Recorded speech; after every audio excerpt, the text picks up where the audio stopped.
host, Sean McCann.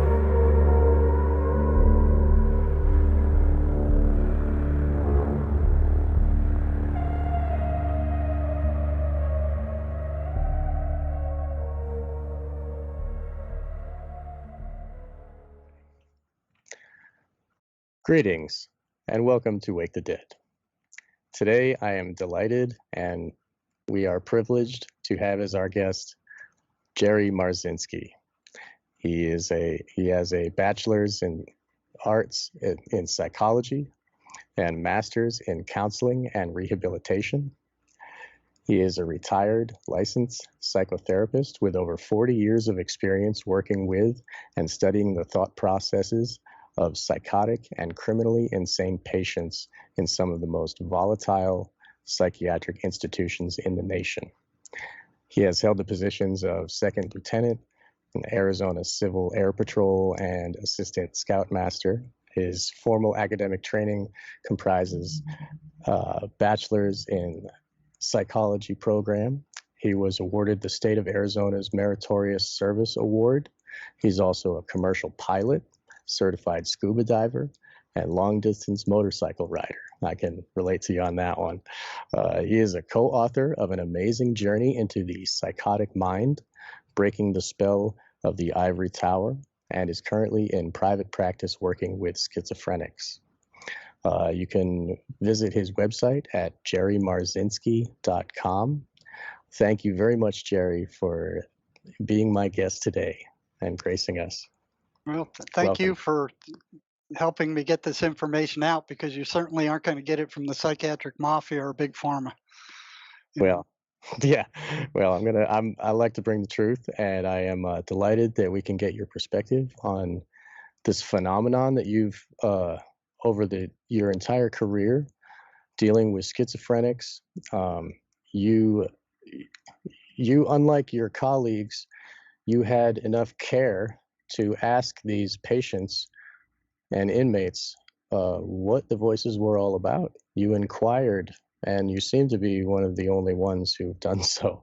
And what you've learned from them is infinitely interesting, and it connects many dots in my understanding of ritual magic, non-corporeal beings, the hierarchy of demon realms, and many of these topics that I just mentioned right here haven't really been brought up in conversations with you, recordings online.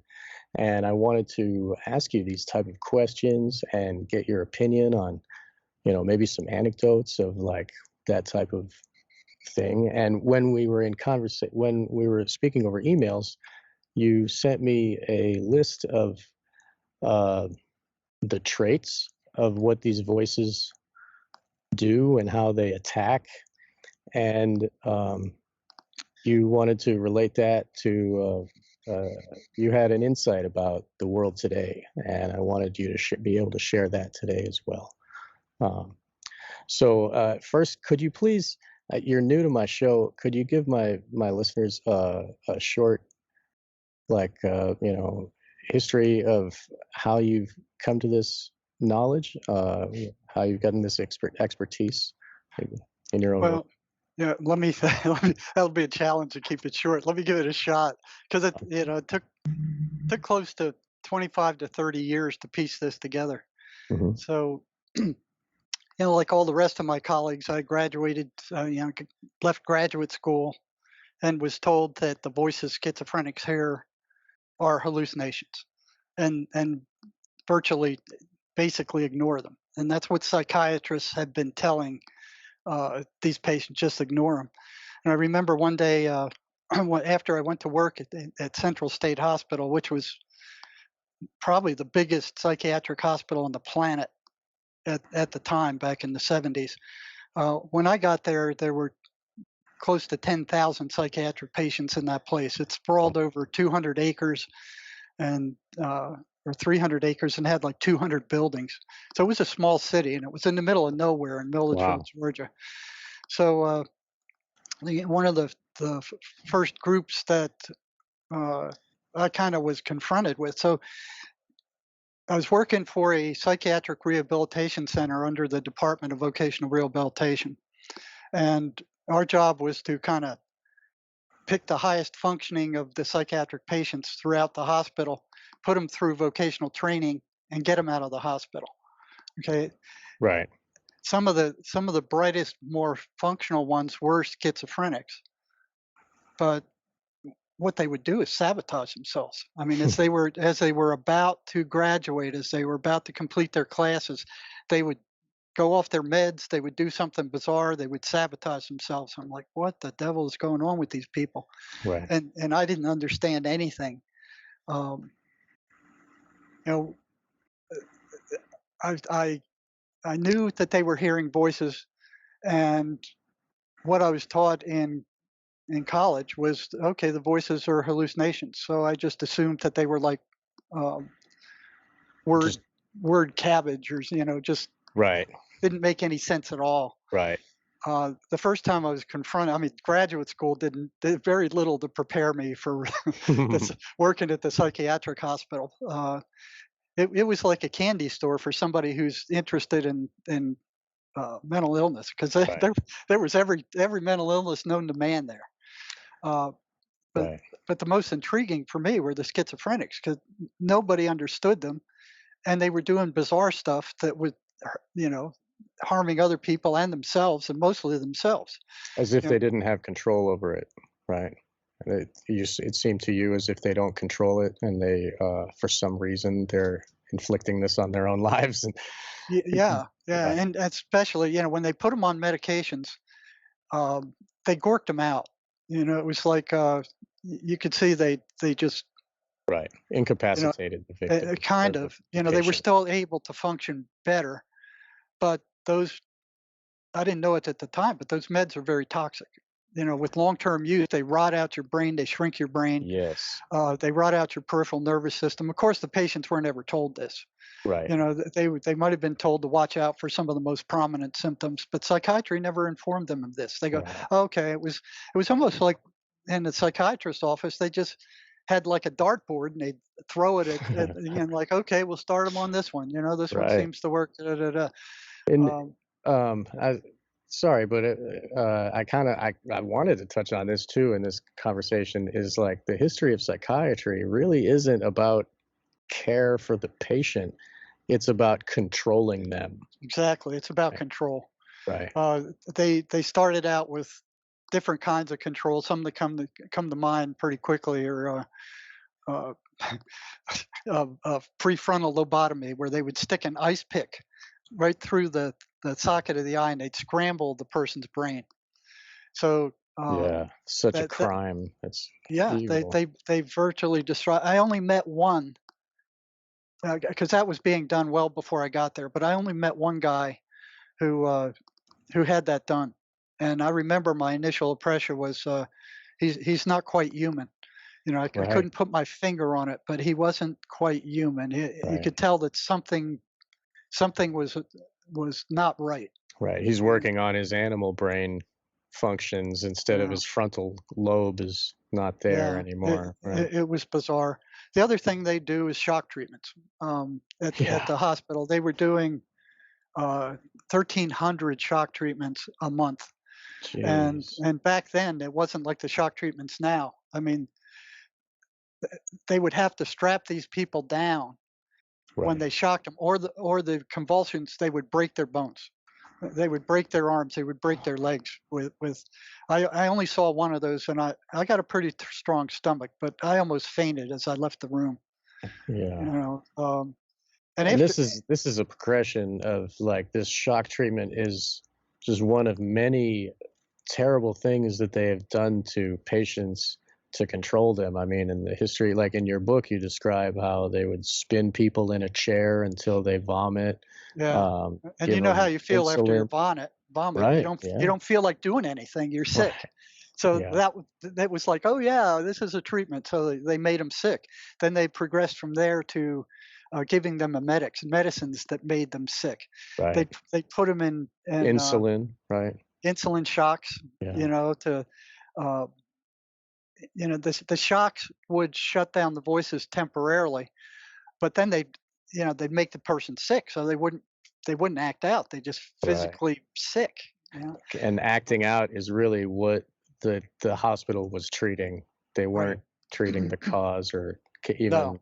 No, they had no idea what the cause was. Right. It was like, okay, these guys, their brains are broken, and then let's just control them in a prison cell, basically. Well, take them out of society. On wards, take them out of society and drug them up so they weren't causing problems. And they're doing the same thing in prisons now. Yeah. After they cut out the state hospitals all over the country because they were costing too much, supposedly. Right. All these people are ending up in prison because they can't survive without stealing stuff or some kind of selling drugs or something. Right. So here they are already psychotic. They send them to prison. The gangsters see this, and the gangsters are using them for torpedoes, going, hey, that guy in the opposite gang, he's going to get you. He's going to kill you. You better get him first. So they sick them on each other. They make them take they take their meds away and use them for human torpedoes. So after years of this kind of treatment, they're released. They use them as mind-controlled slaves, basically. Yeah. As golems for the. To do their dirty work for them. That's very reminiscent of what the government is doing to these patients. Like a lot of time. Well, anyway, we don't need to get into that. But So you've discovered you've come in contact with all these schizophrenics, and we're speaking first of your first job at the rehabilitation center. Yeah. So I noticed some oddities that didn't fit in with what I was taught. Mm-hmm. It just didn't fit. First of all, I remember the first one was, I was thinking that if they were hallucinations, they were random. There was no pattern to them. They were just garbage, just what they call verbal diarrhea, basically. Diarrhea nonsense. Right. But it wasn't like that. So the first one I saw that kind of grabbed my interest was a fellow it was like he was talking on the telephone. Mm-hmm. He would say something, and then he'd wait for a response, and he'd be listening, and then he'd give a response to whatever he heard. But so it was like listening to one side of a telephone conversation, and it wasn't verbal cabbage. I mean, ground cabbage. It made sense. Right. From what he was saying. He was arguing with somebody or something that I couldn't see, or it appeared he was arguing with himself. But argument, it had a coherent entity. It was coherent, and it seemed like it was speaking to an entity, or something that made sense in English, speaking to it. Right. Okay, that's interesting. So that's I think it might have been even this same guy. I crept up on him on the second floor ward of the psychiatric unit I was working on. And I was trying to tune in to what he was saying, some probably 15 years before Temple University in a clinical psychology class, abnormal psychology class, we were assigned to read a paper by a psychologist who wrote something that said, if two schizophrenics were to meet each other and they both had the same delusion, one of them would have to give way and get a different delusion. And I'm thinking, even as a undergraduate, I'm thinking, why that makes doesn't no make sense. Right. Why would they have to do that? Yeah. It makes no sense. So, but one thing that happened is we didn't have any access to a clinical population as students. Even in the master's degree, we didn't have good access to a clinical population. You might be able to counsel, students, or in the program I was in, we got to work with some prisoners, but it wasn't a psychiatric clinical population. Right. You just got to read about it in the book, and you had to accept it as true because you never saw it. And I hated that because there was no way to verify it. The only thing I could verify was experimental psychology, where you could go into the lab and actually watch these things happen. Everything else they trusted, you had to trust them. Yeah. And my trust for authority was in the dumps. I mean, God bless you. That's why you're here. That was instilled in me from a very young age. Beautiful. So it was always irritating to me to have to read this stuff, spit it back out to them, and believe it with Right. no way to verify it. It's not Absolutely. really knowledge, it's Yeah. just belief. It's At yeah. the, yeah. Well, what they say. And then you Right. look at the back of the textbook, and here's, this guy's quoting this guy who's quoting this guy who's quoting this guy who's quoting this guy. And it's And circular. They all quote each circular. other. Yeah, yeah, yeah. To remind me, one day when I was scuba diving, I saw this little community of fish that built mounds, and they just stuck their head above the mound. And when one left, another one would go and steal his little rocks for his mound and bring it back to his nest. So here's all these thieves in this little community, and Mm. they, when one guy left, another guy would come steal his rock. When he left, somebody would come steal his rocks and put them around the entrance. The only people who were bringing the only entities that were bringing new material into the community were the ones on the outskirts who were venturing out past that community. Right. And I sat there and I watched that. I had no idea why. It just fascinated me. And I watched it and almost burned up a whole tank of air watching these guys. And then later on, it reminded me of these professors, stealing information from one another Yeah. and quoting it as if it's real, and it's Yeah. just like you said, a circular thing that they pass it back and forth to each other. Nobody would break out of it. Hmm. And you That had to sounds write it familiar. in. I mean, if you look at the media or what, the government official news, whatever, it's all that. Like nobody gets any new information. It's always this passed around belief of something. They do that a lot. It's not Yeah. just fish and doctors. Like it's So I was taken aback by this guy who, like one side of a conversation, I crept up on him to see yeah, if I could hear interesting. what he was saying. Now he was a new guy to the unit, and I was in charge of this entire psychiatric unit, for services there, and crept up on trying to listen to him, and he saw me. So I walked up to him and I introduced myself and I said, I haven't seen you before. You new to this unit?" He goes, Yeah, I got here a few days ago." I said, "What's your name?" And he said, he looked at me and says, "I'm Jesus Christ." And I looked Oh, at him, and my neat. mind flashed back to that abnormal psychology class where, Mm. the psychologist had wrote a paper, two people with the same delusion, one of them would have to change. So I looked him in the eye and I said, no, you can't be Jesus Christ because I am. And I sat there and watched him on the pins and needles, like, what's he going to do? What's he going to do? You know? And he thought, he just looked at, he thought about it for a little bit while, and then he kind of looked at me and he go, "Okay, we can both be Jesus Christ." And he walked Interesting. off. Wow. Then I went, "Okay, they lied to me about that. What else they Right. lied to me about?" Of So course. now the feeling, the sense that I'd been lied to Hmm. was starting to manifest in truth. And you're And vindicated with your gut feeling is right. And my gut feeling is that, so that was one thing. hmm Um, the Yeah, and then I started getting these snippets from, asking them about the voices. They didn't want to talk about the voices. It took quite a while to learn uh, how to talk to interview the them or whatever. Yeah. yeah, because well, what happens to them is they admit they're hearing voices, and that gets back to the psychiatrist, and they just drug them silly. Of course. So like you It's said, it's almost as if control. the doctors are told by a higher authority to do so, and they just unquestioningly do that. Well, they're programmed and Mm. in medical school. So Right. the big Yeah. pharma has taken over the medical schools long ago. Right. They teach what they want them to teach. And one of the things they teach is that the only way to treat psychosis is with these toxic Right. major tranquilizers, and that Yes. the voices are hallucinations. And They all haven't. all of these drugs do is damage. They only damage the brain. Even Prozac and all of the ADHD medicine, like they all damage the brain. That's their function. And the symptoms of that damage is what is the desired result, so Well, I don't think. I think that's the only thing they know.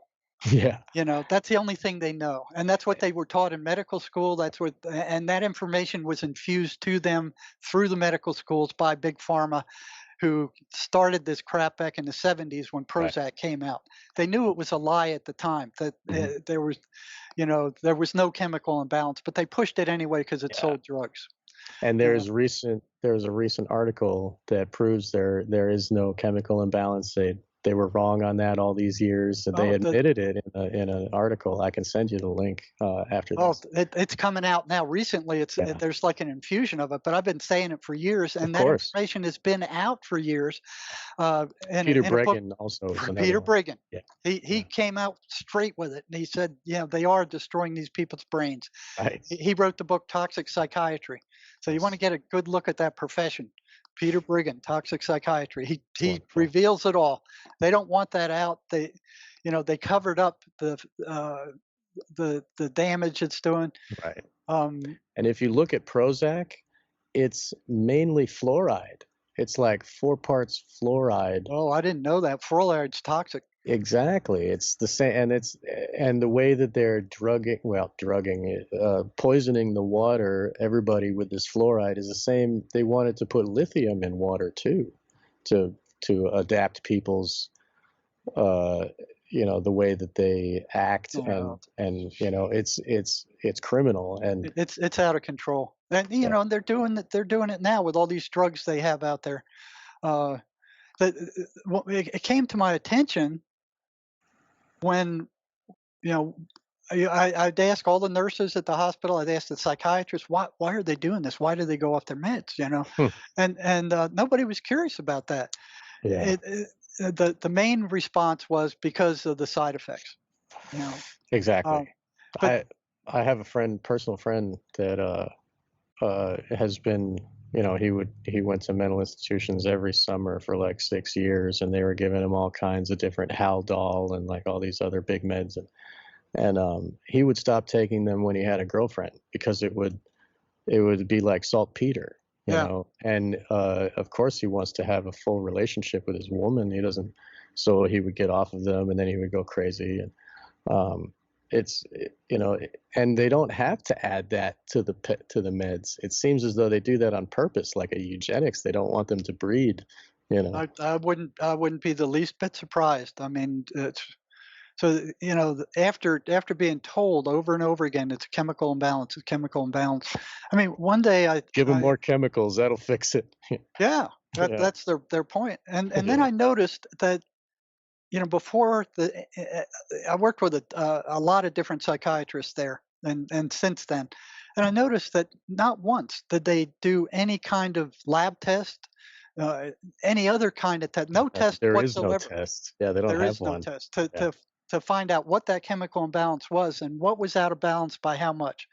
There's like, I don't know, some like 43 or so different neurotransmitters in the human brain. They have no idea what the balance of that balance should be. No. Do they even know what all those neurotransmitters do? I mean, I doubt it. I doubt it. But they don't know what the chemical balance of the brain should be. They don't have a test to test for it. Right. But here they are touting. And even if they did, how would they be able to say this is normal? Like they would have to test everybody in the world and like get a bell curve. And I mean, it's just silliness. But people, just like they accept this, chemical imbalance, that makes sense. And then they don't look further. They just accept it. Okay. And then they piece that into their understanding and go along with it. Like, like fossil fuels or like these other ideas that aren't true, but they make sense in a way, and we can just trade that like a. Yeah, you figure we're giving them a chemical and it's helping, so it must be a chemical imbalance. Right. So I started asking psychiatrists, how do you know this? How do you know this? And what I was told was that the pharmaceutical companies did the research, and they were going off of that research.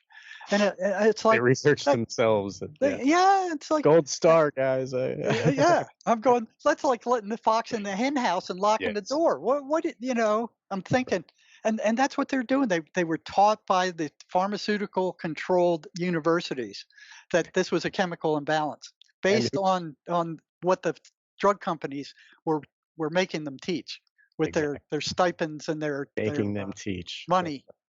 Yes, and Rockefeller started these schools over 100 years ago. They the whole idea of surgery and medicine came from, like, look at, there's a book, Rockefeller Medicine Men. I forget the author, but there's been a lot of research on this, and people can look this up.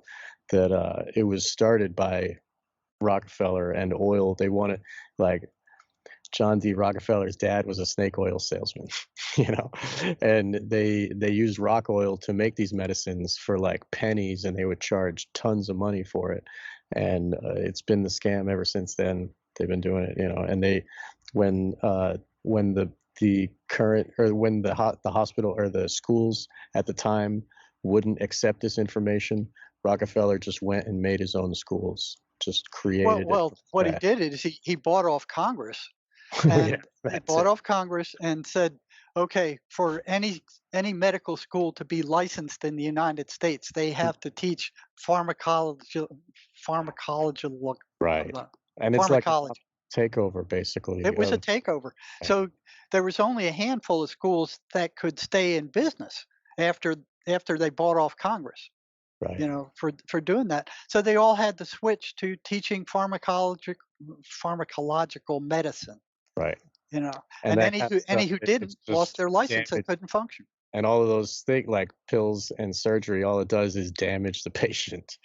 You know. Well, well, you should see their response when they found that out. So some researchers who were doing autopsies on long-term schizophrenics who'd been on these drugs for years saw that consistently their brains were shrunken like walnuts. Oh, And so they wrote that up, said, hey, listen, there appears to be a one-to-one correspondence between wow. long-term use of these psychiatric drugs, these antipsychotics, and the damage that's being done to these people's brains. They already Of course, had the evidence of tardive dyskinesia and that well, type of thing. that tardive dyskinesia is a symptom of the Right. neurological damage being Right. done to these guys. Yeah. So that's what it is. That and all these other symptoms that there's These a bunch poor of people nasty that are symptoms. this is inflicted on. I mean, this is, Yeah, and they're it's an told industry it's an built. industry, and they want to keep it that way. They And they don't want want to any drug interference. everybody. They want everybody Yeah. to be, everything is, all the news is, brought to you by Pfizer, Right, right. You turn on your TV and it's all they're making, if I remember correctly, it's $34 billion a year the pharmaceutical industry is making on antipsychotics alone. Ugh.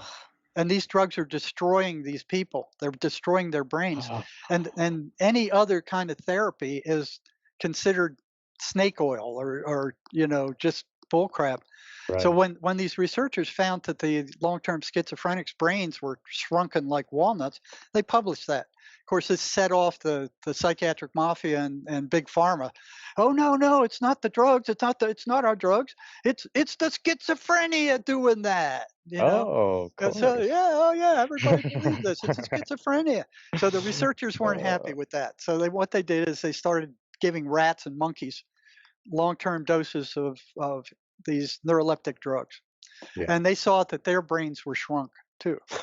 So they published that, and these guys, It's not a side effect, it's an effect. it's an effect. It's a Right. direct effect. Right. Yeah. And if you, I mean, I've, our show, my show, we talk about this a lot, and the powers that be are in their process of poisoning us and devolving us and trying to almost neuter our brains and our bodies to not have the full abilities of a regular human.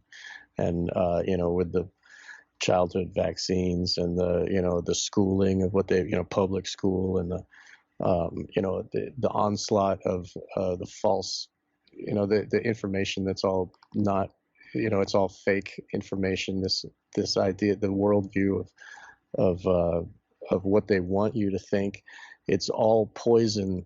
And our air is poisoned, our water is poisoned, our food is poisoned, our media is poisoned. Like it's, and in a sense, it's like a dysgenics on everybody, trying to dumb us down and make us like mongoloids that can't even, they put a mask on our face so we can't even breathe right, And at the same time, they got people in the streets saying, "I can't breathe," chanting. Yeah, It's yeah. ironic and really, Yeah, this is a spiritual battle. This is a spiritual battle. It's yeah, good against evil, right, and we have to stand up to it. If we don't, we're lost. right. We're lost. So these schizophrenics are in a individual battle against evil. They're speaking to these people, to these non-corporeal voices, and you are you're intrigued and you're learning about this, and you ask them about the voices. They tell you, um, Well, first I was trying to figure out what they were, and I didn't know at the time that the voices were telling them not to tell me anything. right? You know, They and conspire, right? well, there's kind of truth to it because what would happen, we were kind of like the point men for psychiatry back then.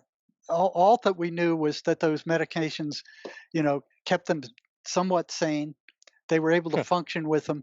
Right. They didn't cause a lot of problems. They could do schoolwork. They could master low level vocational programs Mm. if they stayed on the meds. Problem is they didn't stay on the meds. And that intrigued me too. So I'm like, okay. I started asking them, why don't you? First, I asked the staff, then why don't they stay on their meds? If they go off their meds, they're going to get crazy. Are they choosing to be crazy over the meds? And the consistent answer I got from the staff was, no, they don't like the side effects, which made sense because the side effects are awful. I mean, they're just awful. Not to Like you mention their said, brains shrink. yeah, not them function. They mess up your thinking. So Right. I didn't get any answers from them. I remember one nurse said, "Well, they're psychotic. That's what they do." Dirt. That was the answer. It's like, Oh, yeah, that's just a symptom of their illness that they so don't take their meds. And right, it was a psych nurse, and I'm like, that doesn't wash with me. right. But they're just So, doing what they're told. well, they're Covering doing up. what they were taught. Right. They're under the control of big pharma and the universities who programmed them. Yes.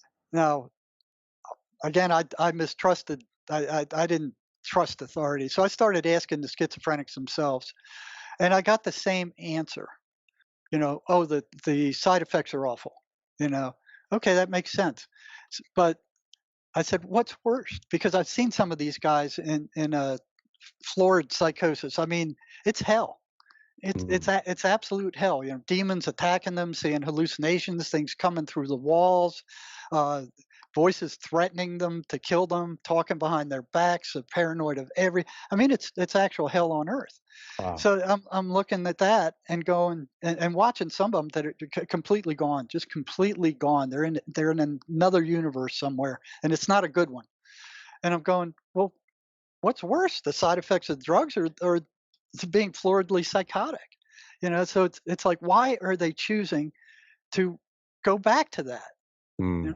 So I started asking them, and at first it was a consistent because of the side effects, because of the side effects suck. I understood that. But what I did, I went to the DSM and I copied down all the symptoms of paranoid schizophrenia. Like 2 pages worth. Mm. Really bad stuff. Hallucinations, auditory hallucination, visual hallucinations, paranoia, da da da da. All these bad things. I took the worst of the bunch, put them in those papers, and then I started asking them, okay, why'd you every one of my caseload who went off meds, I'd ask them, why'd you do that? They'd say, side effects. They're awful. They suck. Right? Okay, granted. Here, take this piece of paper, write down all the side effects that you've had from the meds that you were taking. So they'd write down a handful of bad side effects because they all didn't have the same side effects. Some of them were the same. A Right. lot of them were different. So and I'd take that piece of paper and then I'd hand them these, this page or so of florid psychotic symptoms. And I said, check each one of these that you experienced while you were in a psychotic state, you know. And then Mm. they'd give me that back. And then I'd hand them both back. I'd look at them, hand them both back, and I said, which is the worst? Which is worse? Consistently, 100%. Going psychotic was worse. Yeah. So I'm like, okay, so what's going on here? Why are you choosing to go psychotic? And you know what their answer was? The voices told me to. No, it was Okay. I don't know. Oh, really? I Okay. don't know. They 3 can't years. access that information. They No, just 3 years of that. Mm. I felt like one of them myself, asking the same question over and over and over and getting the same response. I don't know. I don't know. So it was 7 years in. And as I was about to depart from the state hospital, Mhm. where I ran into one gal who had gone off her meds, and it was the same stuff. She was about to graduate from cosmetology class. She was making good grades while she was on her medication. She was doing fine, but she kept going off. So she went off for the third time. In the center, if they went off for the third time, we went, well, okay, if they're not going to stay on their meds, there's nothing we can do because they didn't know anything else to do. So they would discharge them in a lot of cases. Um, so when the mother got word of that we were going to discharge her daughter, she called right away. And she said, "Please don't do that. I can't handle her. She was doing good while she was there. Let me come up and talk to you with her and see if what we can do. I mean, I can't have her back here in that state." So I agreed to that, and the mother came in. She had to drive all the way from South Georgia, and we met this gal on a Friday evening, and the mother came in. I brought her in, and both the mother and I are asking her, "Why did you go off the meds? Why did you keep going off your meds? You're about to get discharged." And did the same thing. Yeah, she, oh well, the side effects. And I said, okay, what's worse? She admitted the symptoms were worse. And I said, then why'd you do it? She said, you're not going to believe it. She said, I told her, I said, try me. I heard a lot of weird things while I was here. Right. Try me. So she said, the voices told me that the psychiatrist was poisoning me Wow. and pointed to the side effects of the medication as being poisoned, It is which was, true, though. it was true. Right. It was true. Yeah. And so the voices are taking advantage of that, saying, you're being poisoned. Don't take those meds. Right. You know, and So it's using truth in a specific way to manipulate the patient into yeah, choosing into the choosing to go off schizophrenia. those meds. Right. And Right. in so And that, doing, that gives the voice total control over the body of the person, because then they can give them all the full hallucinations and the full. right. Right. Yeah. They have a lot more control. The only reason those major tranquilizers work is because they calm the person down, Right. not because of any chemical imbalance thing. It's a control mechanism to keep a vast body of psychotic patients under control. Right. Because back in the day before they had these drugs, they had to use straitjackets. So here's all these stories I was hearing from old time attendants that worked at the hospital where they had to actually fight these guys to force them into a straitjacket and leave them in the straitjacket until they wore themselves out. Wow. Before they started doing the shock treatments and the making them sick and all that kind of stuff. Right. So for them, this was a miracle. You can control an entire population of psychotic patients with these drugs, Right. which were discovered by accident. They weren't the result of all this years and years of research. They were discovered in a dye lab in Europe that made dyes for clothes. Mm. The people who worked in those labs were starting to get gorky.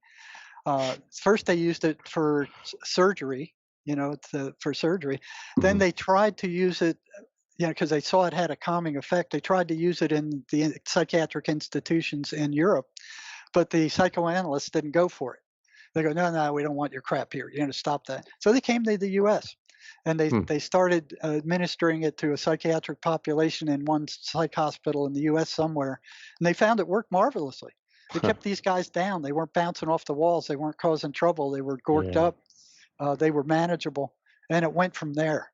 It was a miracle drug for them. So it's with that psychiatry won their battle with neurology. So there was a neck and neck battle for, who was going to become the prominent, Right. Who's going to take the reins of who's going to take the reins, and the psychiatrists grabbed those drugs and ran with it. So they beat out neurology in that case. And then they started using it for everything. Right now they're giving it to kids. Ugh. I mean, they're giving it to kids. There's like, I don't know how many hundreds of thousands of kids they're giving these toxic drugs to. And then there, the amphetamines, the Right. Adderall, the Right. Ritalin, giving it to kids who become dependent on that crap and end up in prison. And not to mention that it trains them into being addicted to uppers, and then when they grow up and they're not in school, they're gonna do, other powdered drugs. Yeah, they go out and they find meth on the streets, and meth is the single most powerful drug that drives people to psychosis. I've never seen any drug make Right. more people psychotic than meth. I mean, the Right. prison is full of them. Right. And the And shadow people, they and the see. shadow people Right. are one of the things they see. So it starts off, they start using meth. They feel like Superman. It feels great. They stay up forever. They can get a lot done. It's like Superman. Hmm. And then they start hallucinating. They start seeing the shadow people. They start hearing the voices, and they go, "Oh, that's just a hallucination. It'll go away when I come down." And it does for a long while. And then one day it doesn't. And Right. they're as psychotic as any of the others. And it doesn't go away. And they're psychotic for the rest of their lives. Wow. It's a very dangerous drug, and It's it's like a flooding trigger. across the border. Right. It opens Yes, it something is. up. And I mean, it opens them up, and it's like, hey, Right. come and get me. Right. The prisoners called it the devil's drug. Yeah. That is fitting. I agree. And if you look at the cartels that are moving it, they work with the government and the CIA, and they have different operations for getting it into the country and stupefying people. If drugs were legal, there wouldn't be such a market for it, and there wouldn't be such. Anyway, we don't need to go there. But so these the schizophrenic drugs are being chosen. These people are choosing the psychosis, and they. Well, they're not. In effect, that's what they're doing. Right. But Right. when they stop the drugs, they feel better, Right. and they're thinking, like regular drugs, like you take an antibiotic for an infection or something like that. You think, okay, it clears up the infection, and I'm feeling better, and now I can stop taking it. That ain't Right. true for Right. psychosis. They stop taking those drugs, and it comes back because all those drugs are doing is suppressing the symptoms. They're not curing anything. Right. Nothing. It's just suppressing the symptoms while it's And destroying their brains. that also keeps them a hooked patient that has to be taking them, and that way the pharmaceutical companies can keep taking money, and they can make an industry out of it. It's They not have. one and done where they're cured. Like No, they don't want them to be cured. You don't make any money by curing these Right. people. And anything that moves toward curing them, they're going to blast and run down. But they have no cure. Nothing they're doing is working. Yes. Absolutely nothing. And that's, they have control of the media, so they're able to push their thing. Right. $34 billion a year selling antipsychotic drugs alone. I mean, and they're ripping. What happens is I've worked in every psychiatric hospital in Tucson and in Georgia. What it is, it's a big merry-go-round. These guys, they go off their drugs, they lose it, they're sent to a psychiatric hospital, they keep them there until they milk their insurance policies dry, or get Right. as much money from the government as they can. They put them back on those drugs. They steam to straighten out. They let them go. They stay, sane for a few months. Then they eventually go off again, and then the same process swings through again. So it's like Right. this big merry-go-round. With every revolution, they're Right. sucking tens of thousands of dollars off of parents, Right. the government, insurance companies, and then everybody's wondering why medical costs are so high. Right. Now Right. you look at what's actually happening is these drugs aren't that expensive. They can make a profit selling them for a fraction of the price they're doing. I live 60 miles from the Mexican border. You can go across the border, and here in the U.S., it takes close to $1,000 a month of these meds to keep a patient. That's a slavery sane. right there. It keeps you in you have to, it takes away your agency where you don't have that money to do your own thing. You have to pay. Right. It keeps them enslaved in poverty. You have to pay for the psychiatric office visit because Right. They have control of those drugs, even though they're not abusable drugs. Nobody in their right mind would want to take them, and nobody in their wrong mind would want to take them. Right. Nobody wants to take them, and I doubt seriously that any of those psychiatrists have taken them themselves to Right. see what it feels like. So they're not abusable drugs. They don't need to keep that chokehold on these things. Hmm. You know, in Mexico, so it takes almost $1,000 a month to stay sane on these drugs in the U.S. You go across the border to Mexico, you can buy them over the counter for $75 for a month's worth. Wow. Over the counter. Wow. You know, so they can go to a psychiatrist once. The psychiatrist goes, okay, I think this is what you need, you know, and then they don't have to go back to that guy again Right. like they do here. They have to go back to the psychiatrist in order to get these things. Right. And the families have no choice. You know, they go, well, we can't live with you if you don't take these, so we have to go back to the psychiatrist. Then they have to go to the pharmacy, so the pharmacy gets their cut. Yeah. And then the drug companies get their cut, the psychiatrists get their cut, and medical costs are astronomical. Total and nothing slavery. is being cured. Yeah. Nothing Yeah. is being cured. Wow. It's a Wow. sick system. And it's growing every day. The DSM grows bigger and bigger. Oh yeah, Yeah. yeah. And what people don't know is that every one of those diagnoses in that DSM are made up. Right. They're made up. That you know, I saw a write up on somebody who attended one of those DSM conferences. They said it was like a tobacco auction, where all these psychiatrists are there and they go, "Hey, I got a new diagnosis. I got a new psychiatric diagnosis. Hey, how about this?" And then they all vote on them. They Oh. vote them in, and then they vote them out. Wow. You know, so I mean, mental retardation used to be a psychiatric illness. They voted it out because they got so much flack, so it's not in there. Oh, yeah. I Because it think, others people and it's yeah, discriminatory and all that stuff. yeah. So Yeah. they voted it out. I think Southern Bell syndrome was in there for a while. I think they Mm. voted that out. You know, so the ones that aren't working out well for them, they vote out. Right. But so they create these new ones, they put them in, and it looks all official. You look at it, and here's all these numbers: 303.10. You know, it's psychotic with That's how they do it. I mean, yeah, look at Kinsey's book in the 40s. Like he made it look real official with the rape of children and how many times they orgasmed and all written out. 12-month-old babies being raped by, it's science. And everybody since then, all the sexologists and stuff, they all run on Kinsey's information, and nobody seems to mind that it's about the abuse of children. He says that I don't need to go on a tangent, but like this is kind of they can make something that is totally horrific and disgusting look scientific and normal if they put it in a chart. yeah, They turn it into a statistic. yeah. And that's what these things are. You know, they're these what they are is descriptions of segments of normal human behavior that they have Right. what Everybody gets depressed. Everybody. Yeah. So they put it in these categories, and the reason they assign all this crap to them is because they need a diagnosis for the insurance companies. Right. It's all money fueled. It's all money fueled. I mean, Right. and you look at the suicide rate of schizophrenics, 3 to 5 times higher than the general population. Right. Yeah. But you look at the suicide rate of psychiatrists, it's the same. Yeah. 3 to 5 times higher than any other doctor. So Yeah. they I think at some level they know they're not doing any good. Right. It's a sham. It's a Yeah. Their moral compass is getting the better of them, and yeah. they feel the guilt of doing that to people. But see, they don't know what else to do. Right. They don't Right. understand that if you can get rid of those voices by any other means, Right.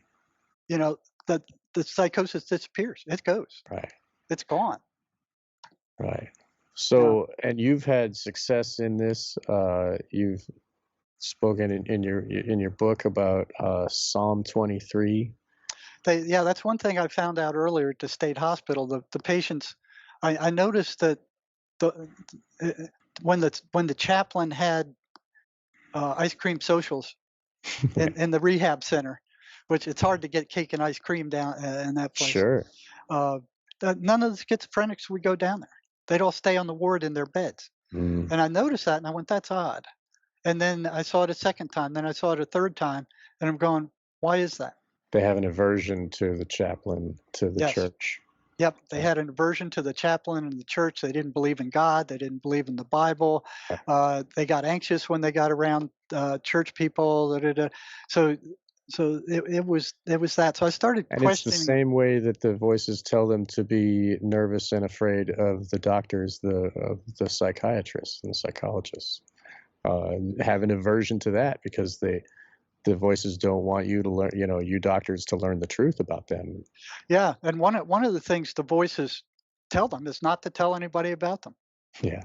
That's pretty consistent. Don't tell Right. anybody about it. If you tell anybody about us, you're going to get locked up. They're going to increase your meds.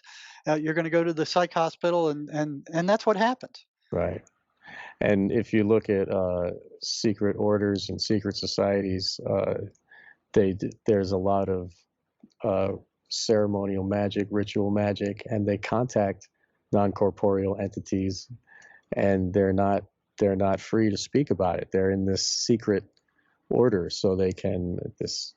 I guess we don't need to get into that just yet, but so these voices had an aversion to the church, to the chaplain, and so that was evidence for you of what you've later deduced about the voices. Well, that was one piece. So what this was piece by piece by piece by piece over 25 years. Okay, here's a piece of the puzzle. I don't know what to do with it, but I know it's a piece. Right. So I started asking them about their experiences when they entered a church. And I found it broke into 3 different classifications. It broke into, if the voices were weak, the voices would shut up when they went to a church.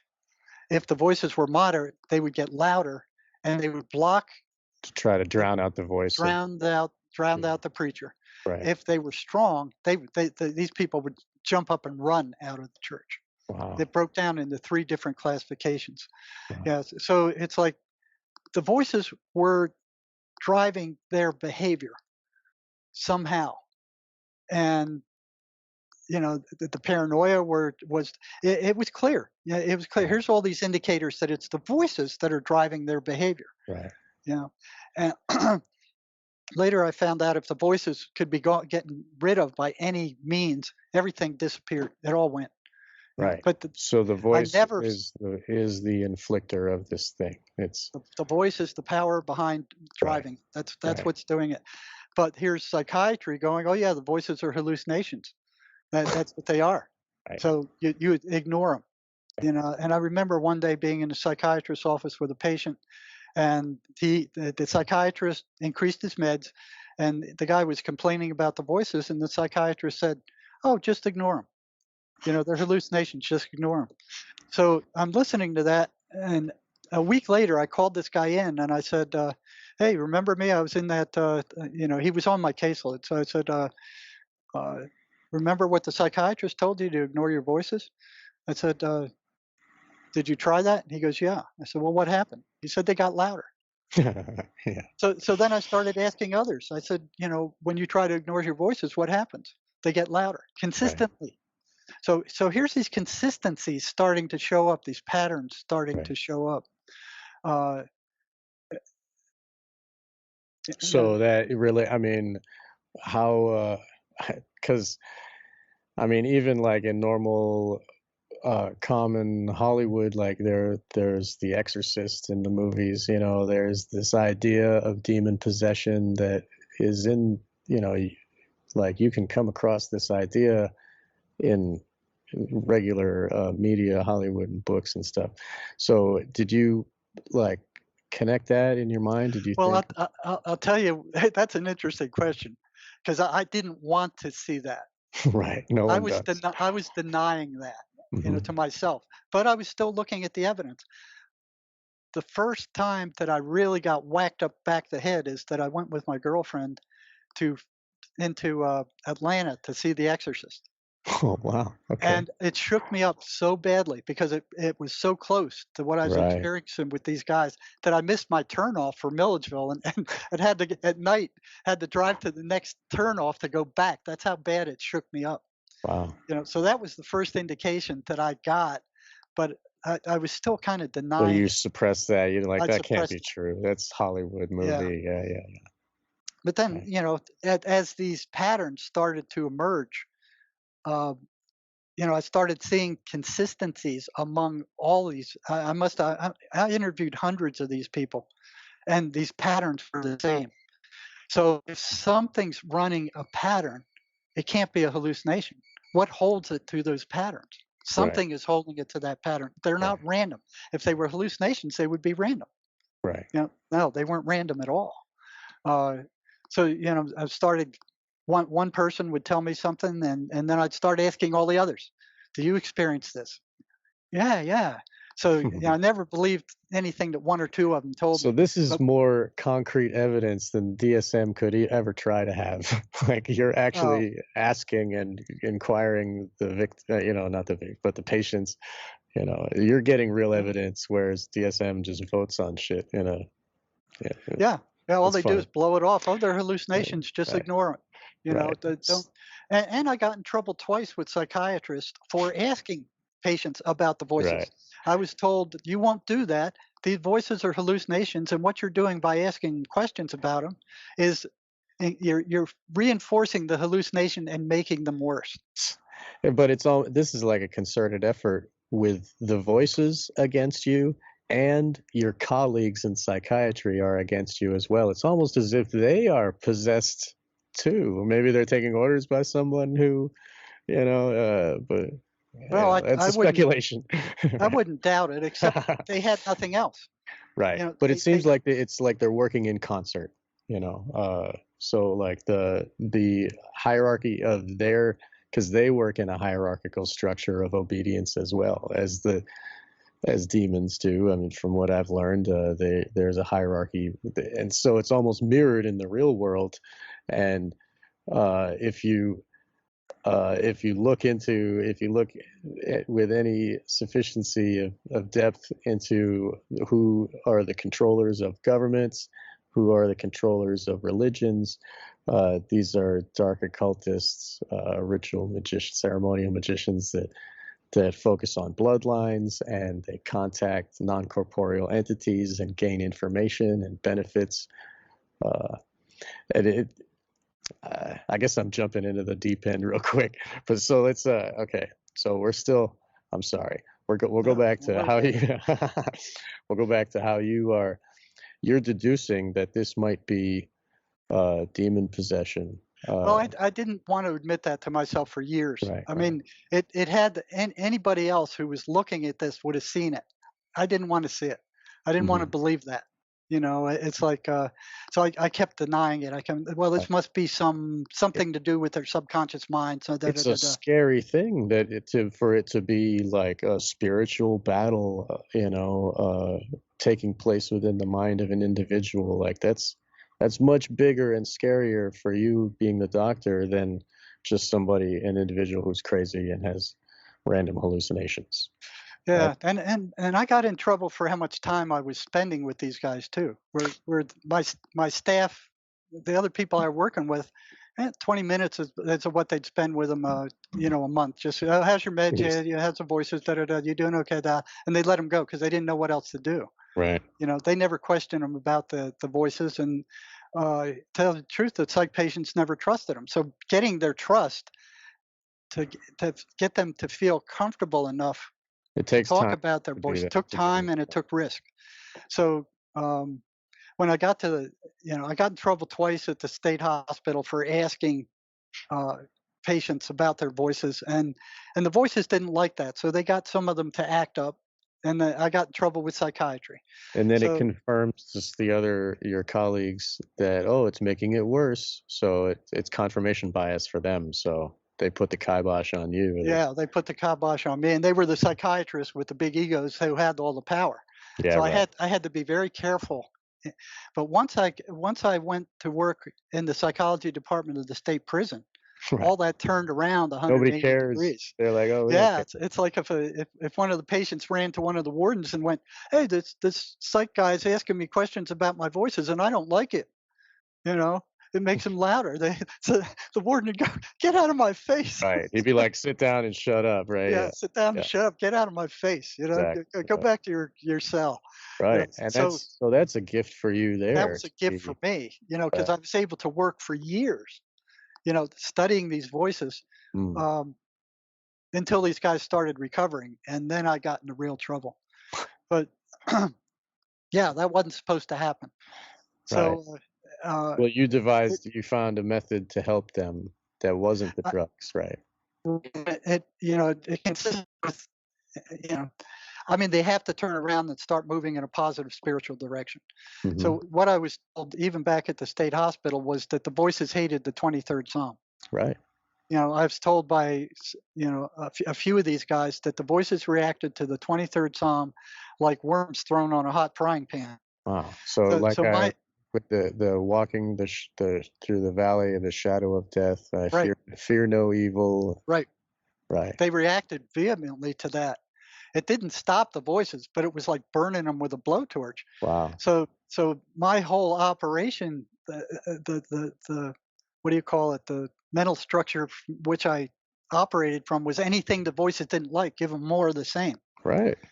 It's a But at the battle. state hospital, You're it's a battle. But at the state hospital, giving them more of the same would cause more of an explosion, Mhm. which was much more noticeable because they wanted to keep those guys down, and anything to upset them was considered a threat because they were attacking psychiatrists at a horrendous rate.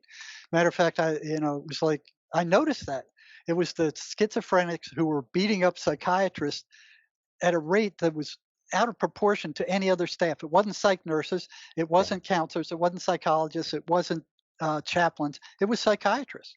Right. And it was like almost every And other month. One of them was getting, they only see him for 20 minutes every month. yeah.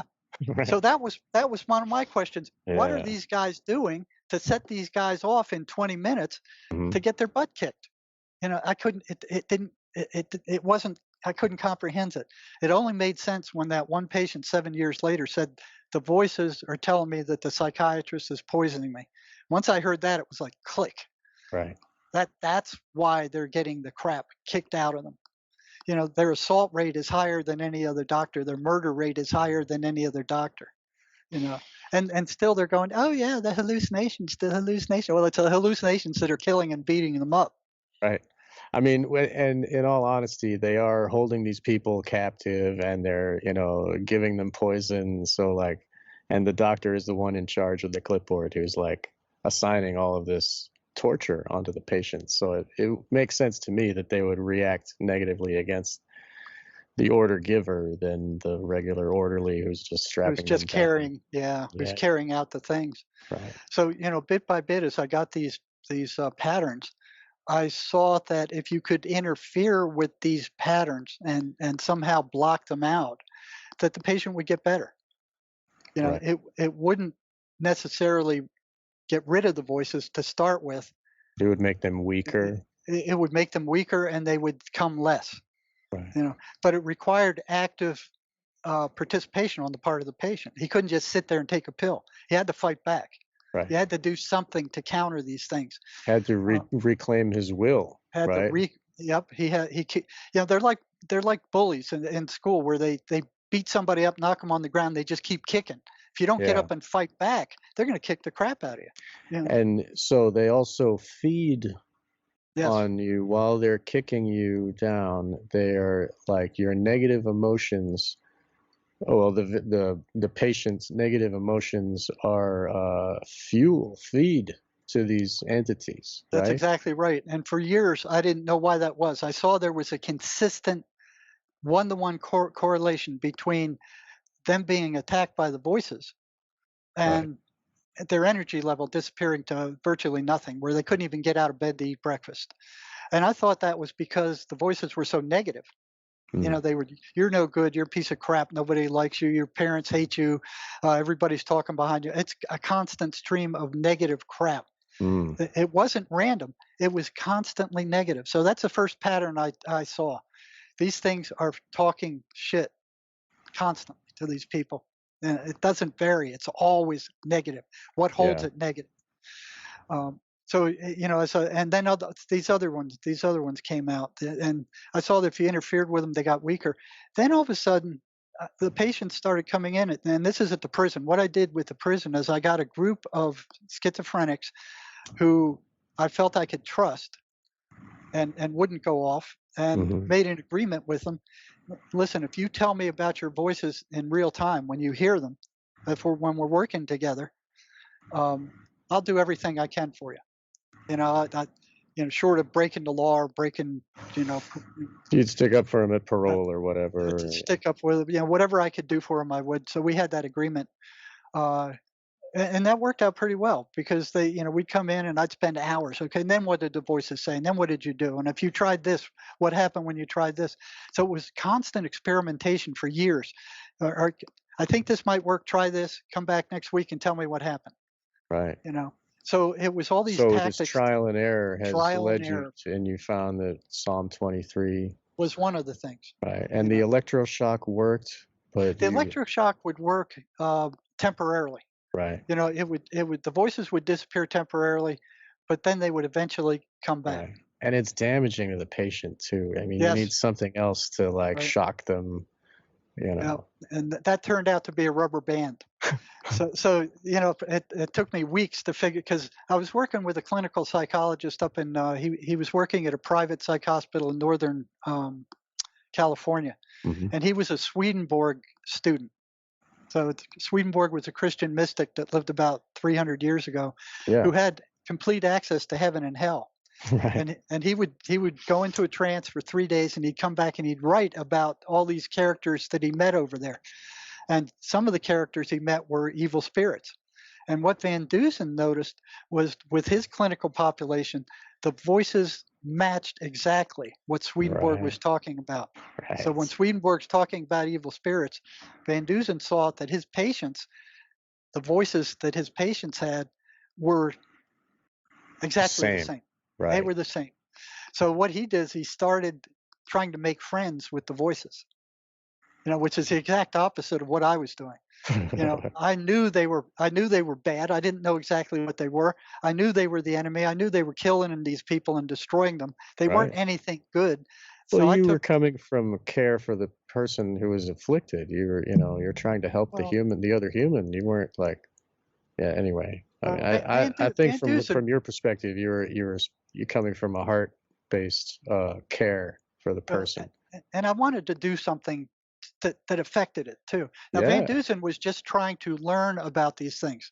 So he would bring the patient in and he would talk to him and try to make friends with the voices, and he didn't, Much like ritual magicians when they do their dark ritual. Anyway, go ahead. So, well, he didn't get far.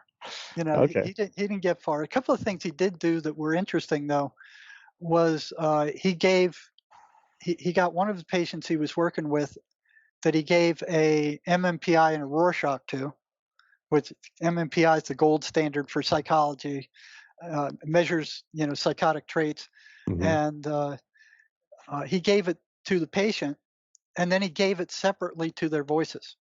Wow. So he said, okay, he told the So he patient, treated okay. them as if it's a dissociative identity disorder. Well, he told the patient, okay, now disassociate from the voices. Let me give these tests to the voices now. You stay Mhm. out of it. Right. And when he scored them up, he found out that the voices were much more psychotic than the actual patient. Yeah. I found that interesting. So this is a very similar trait to dissociative identity. Would you say that?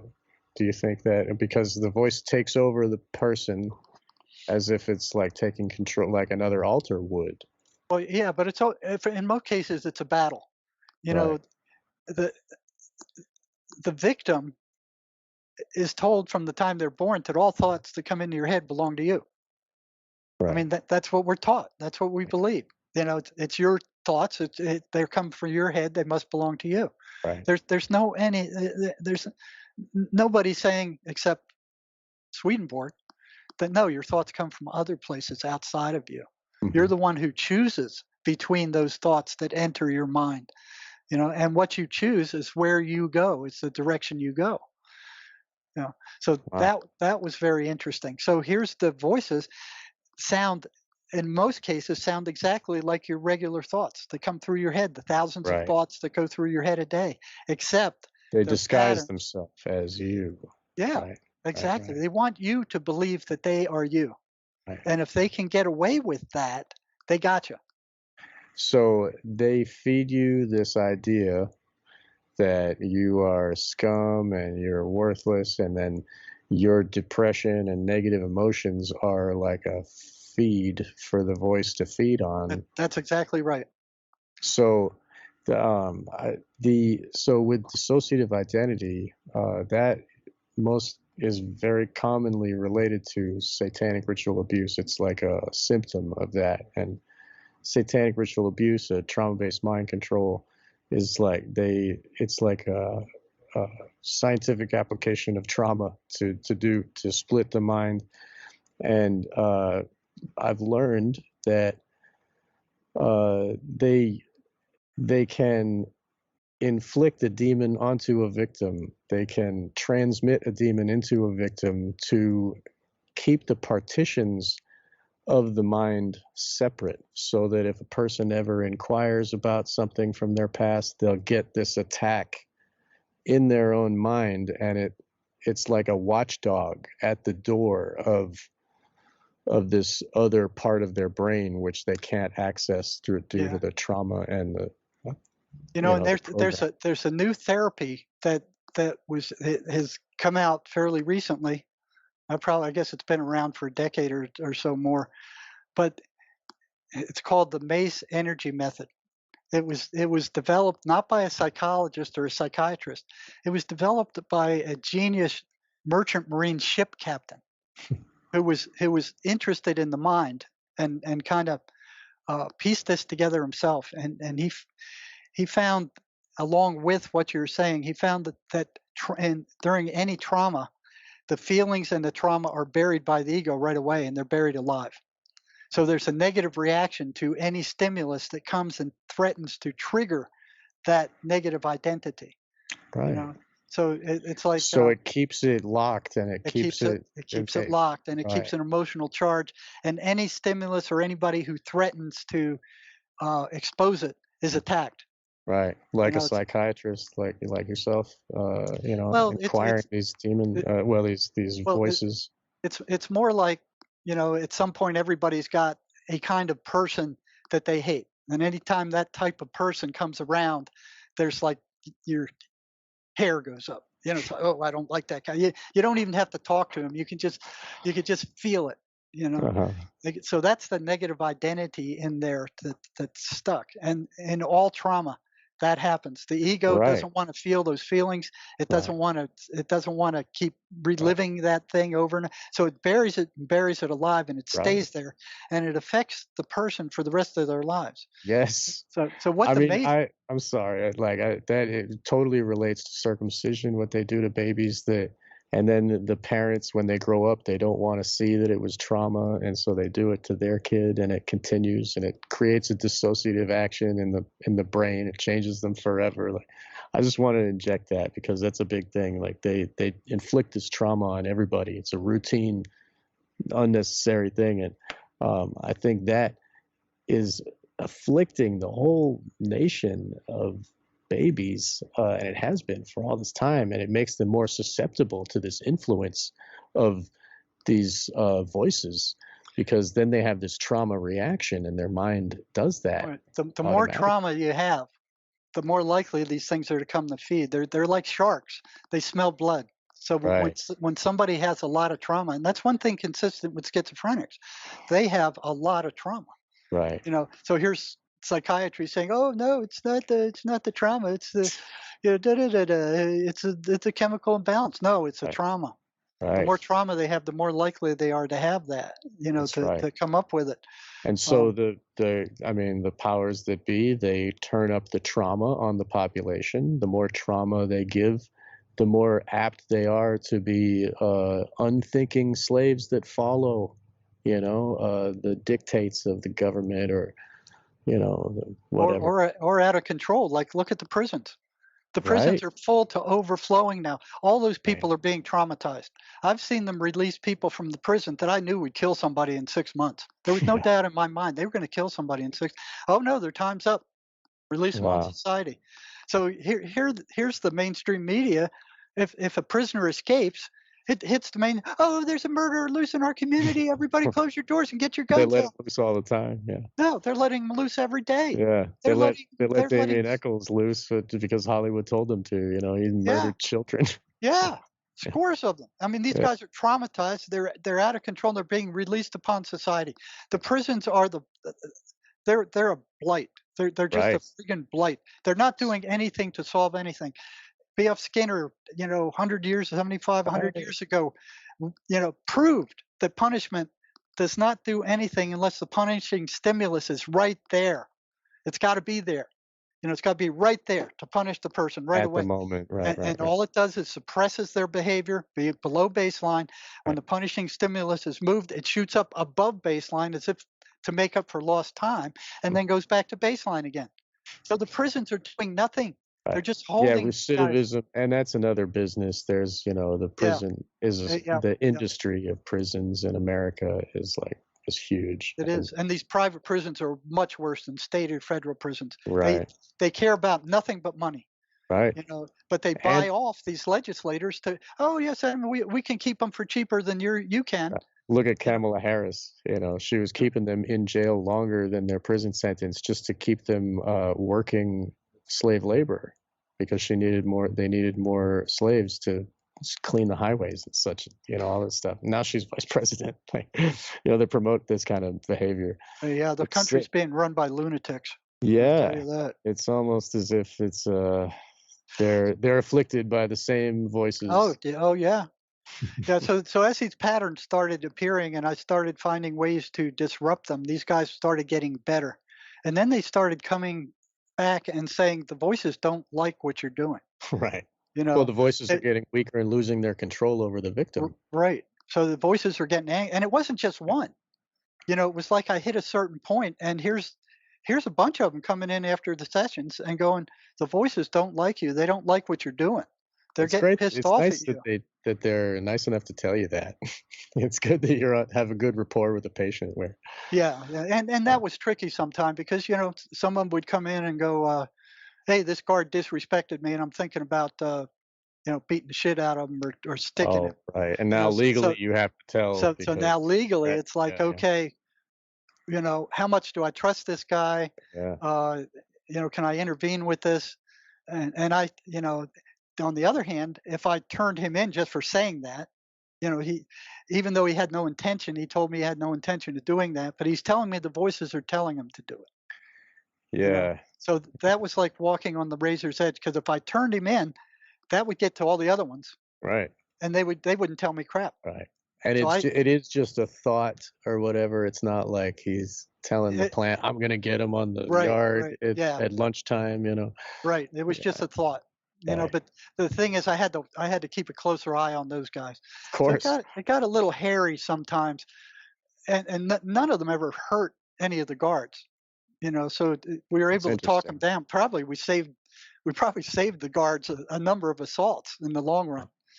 But it got hairy trying to keep their trust. Right. But that started progressing to the point that I remember one guy.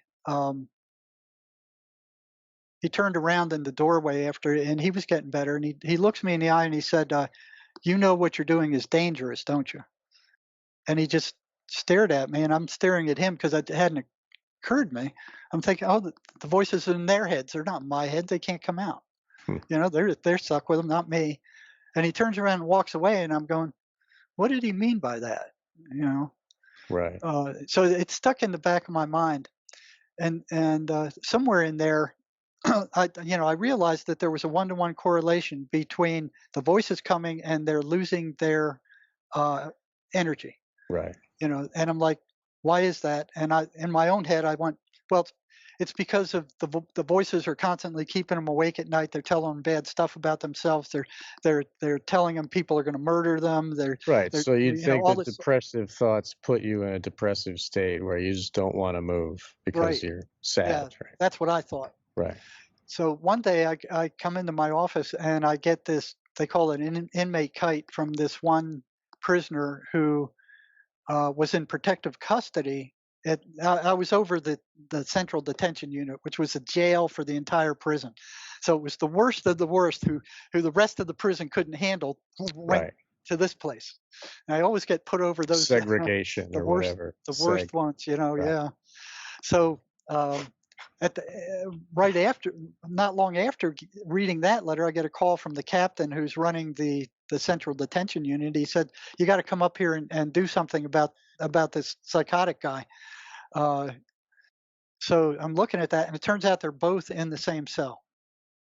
And what was happening is the non-psychotic guy was put there for protective custody because he snitched off the Aryan Brotherhood, one of the bigger gangs on the yard, Right. with regard to a drug deal. So they got all their drugs confiscated. The administration broke up the gang and shipped the members all over the state. So they want to kill him. So they wanted to kill. They wanted that guy dead. Right. You know, they'd already stabbed him once, and he's in protective custody in the cell with this floridly psychotic schizophrenic who's standing over him. How is that protective if they're putting him in a cell with this crazy guy? All right, never mind. Right. Yeah. So he's in this cell with a crazy guy in this small cell with this florid psychotic guy who's unmedicated and who's standing over him at 3 a.m. staring at him. Oh man. So, you know, it's not a good situation. That's a hellish existence. That would suck. I'm thinking that, like, this guy's under one hell of a lot of stress. So I went over there, and first I pulled up the protective custody guy, and I watch him as he comes up the steps to the control room where there was an interview room. And he just bounds up those steps and kind of quickly walks over. He's got a fair amount of energy. You know, he's not slouched in his chair. His speech is fast and coherent. He's got energy. He's got at least normal energy. He's anxious. Like he ate his breakfast this morning. And yeah. He's just had a cup of coffee. But you know, he's scared. He's paranoid. And he's got good reason to be, and he's very anxious. So. Right. I told him, well, I'll do what I can. I don't run this place, and you know, they look at psychs as bleeding hearts, but you know, I'll do what I can for you. So I release him, and then I bring up the psychotic guy, and I watch him come up the steps, and he could barely make it up the steps. He's hanging onto the guardrail. He's very slow. He's struggling to get up the steps. He shuffles over to the interview room, sits down, and he's kind of slouching in the chair, and he's got no energy. You know, his speech is slow. He's depressed. You know, he says he's hearing voices, and his energy level is in the dumps. It's just totally in the dumps. Right. So there was no better experimental situation. Right. I mean, that's evidence. Here they are in the same cell, eating the same food, in the same environment, under the same conditions. Everything's equaled out. Right. You can't say it's because of this unit or that unit or anything. It's a perfect experimental. And you'd think the other guy would be under more stress because he was going to get murdered. You know, the schizophrenic guy is just hearing voices. Why should he be tired? Exactly. That was it. And I'm thinking about that. And when I walked out of there that day, I'm thinking it's not the stress. Right. So what is it? You know, so what is it? And then I was reading this book by a shaman, Miguel Ruiz. He wrote, I think what it was, The Voice of Knowledge, I think is where I saw it. Right. And he was talking about these entities who were draining people. You know, yes. So that got my attention. And here I am holding that in mind while I'm working with these other guys in the group. So they keep coming and they keep saying the voices are getting real pissed with you. They're really getting pissed with you. And so let me see this. Let me see what the progression was.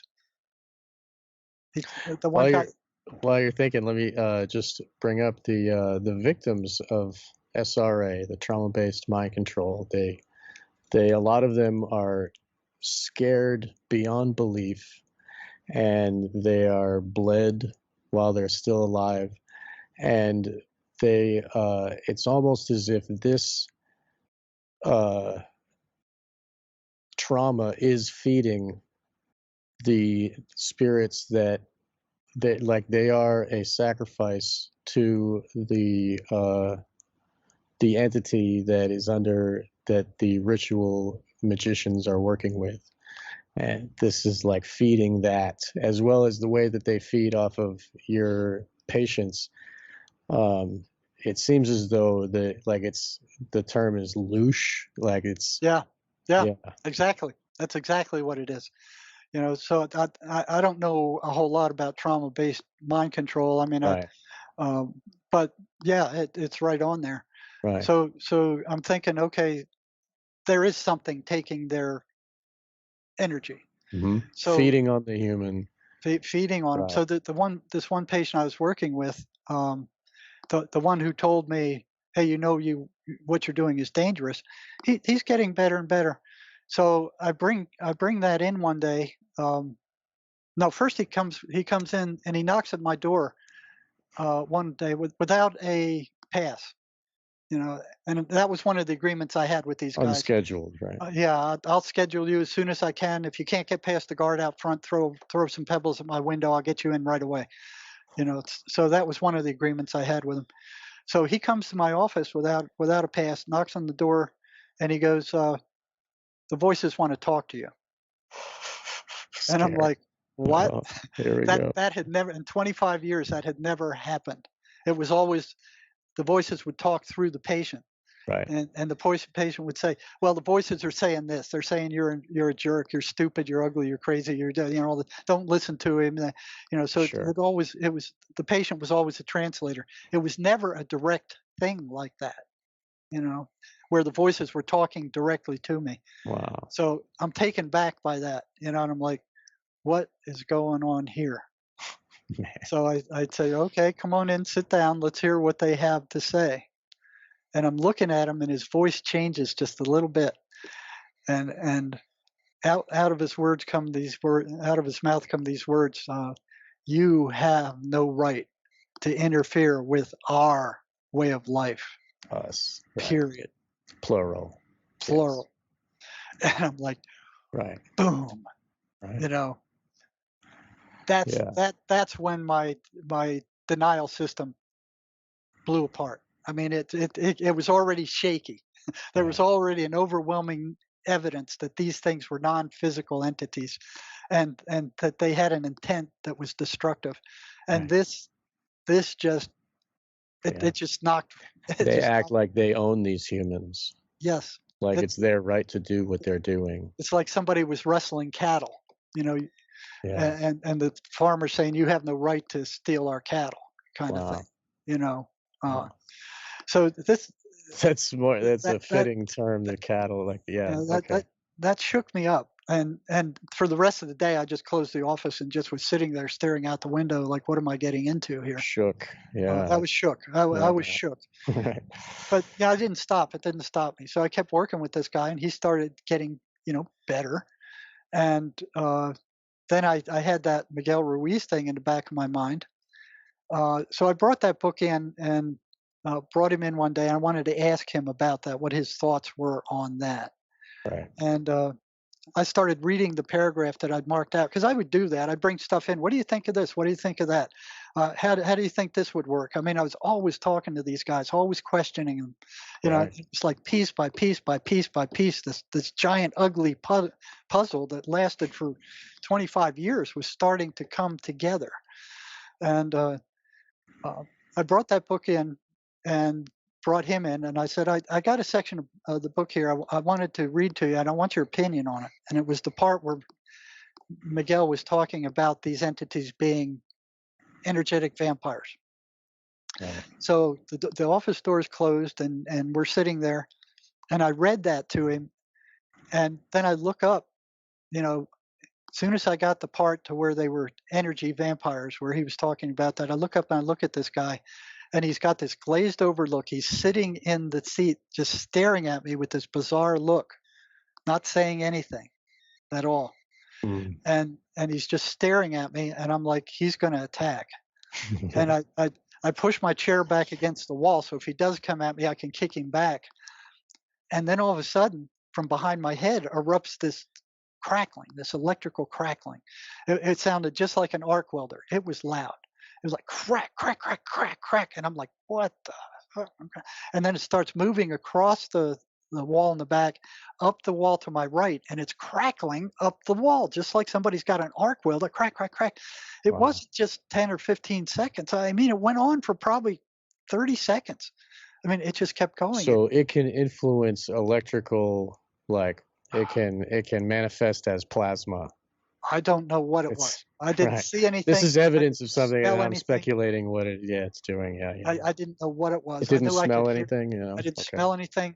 I didn't see anything. Mhm. I was just You like, didn't see it. You heard the crackle. I heard it. I could hear I it see. moving. You know, crack, Okay. crack, crack, crack, crack, Right, crack, right. crack, all the way up the wall. And then I turned to him and I said, "You hear that?" And he just stares at me with this blank stare. He's not saying anything. You know, so I'm like, I don't know if he's coming at me or not. I don't know what's going to Is happen it here. like a dissociative stare, like he's like not in control, just like checked I don't. out? It was a weird, eerie stare. Okay. You know, just this blank stare. You know, Right, like right. in it, but it was right on me. It was right on me. Yeah. And I'm looking at that, and he's just staring at me.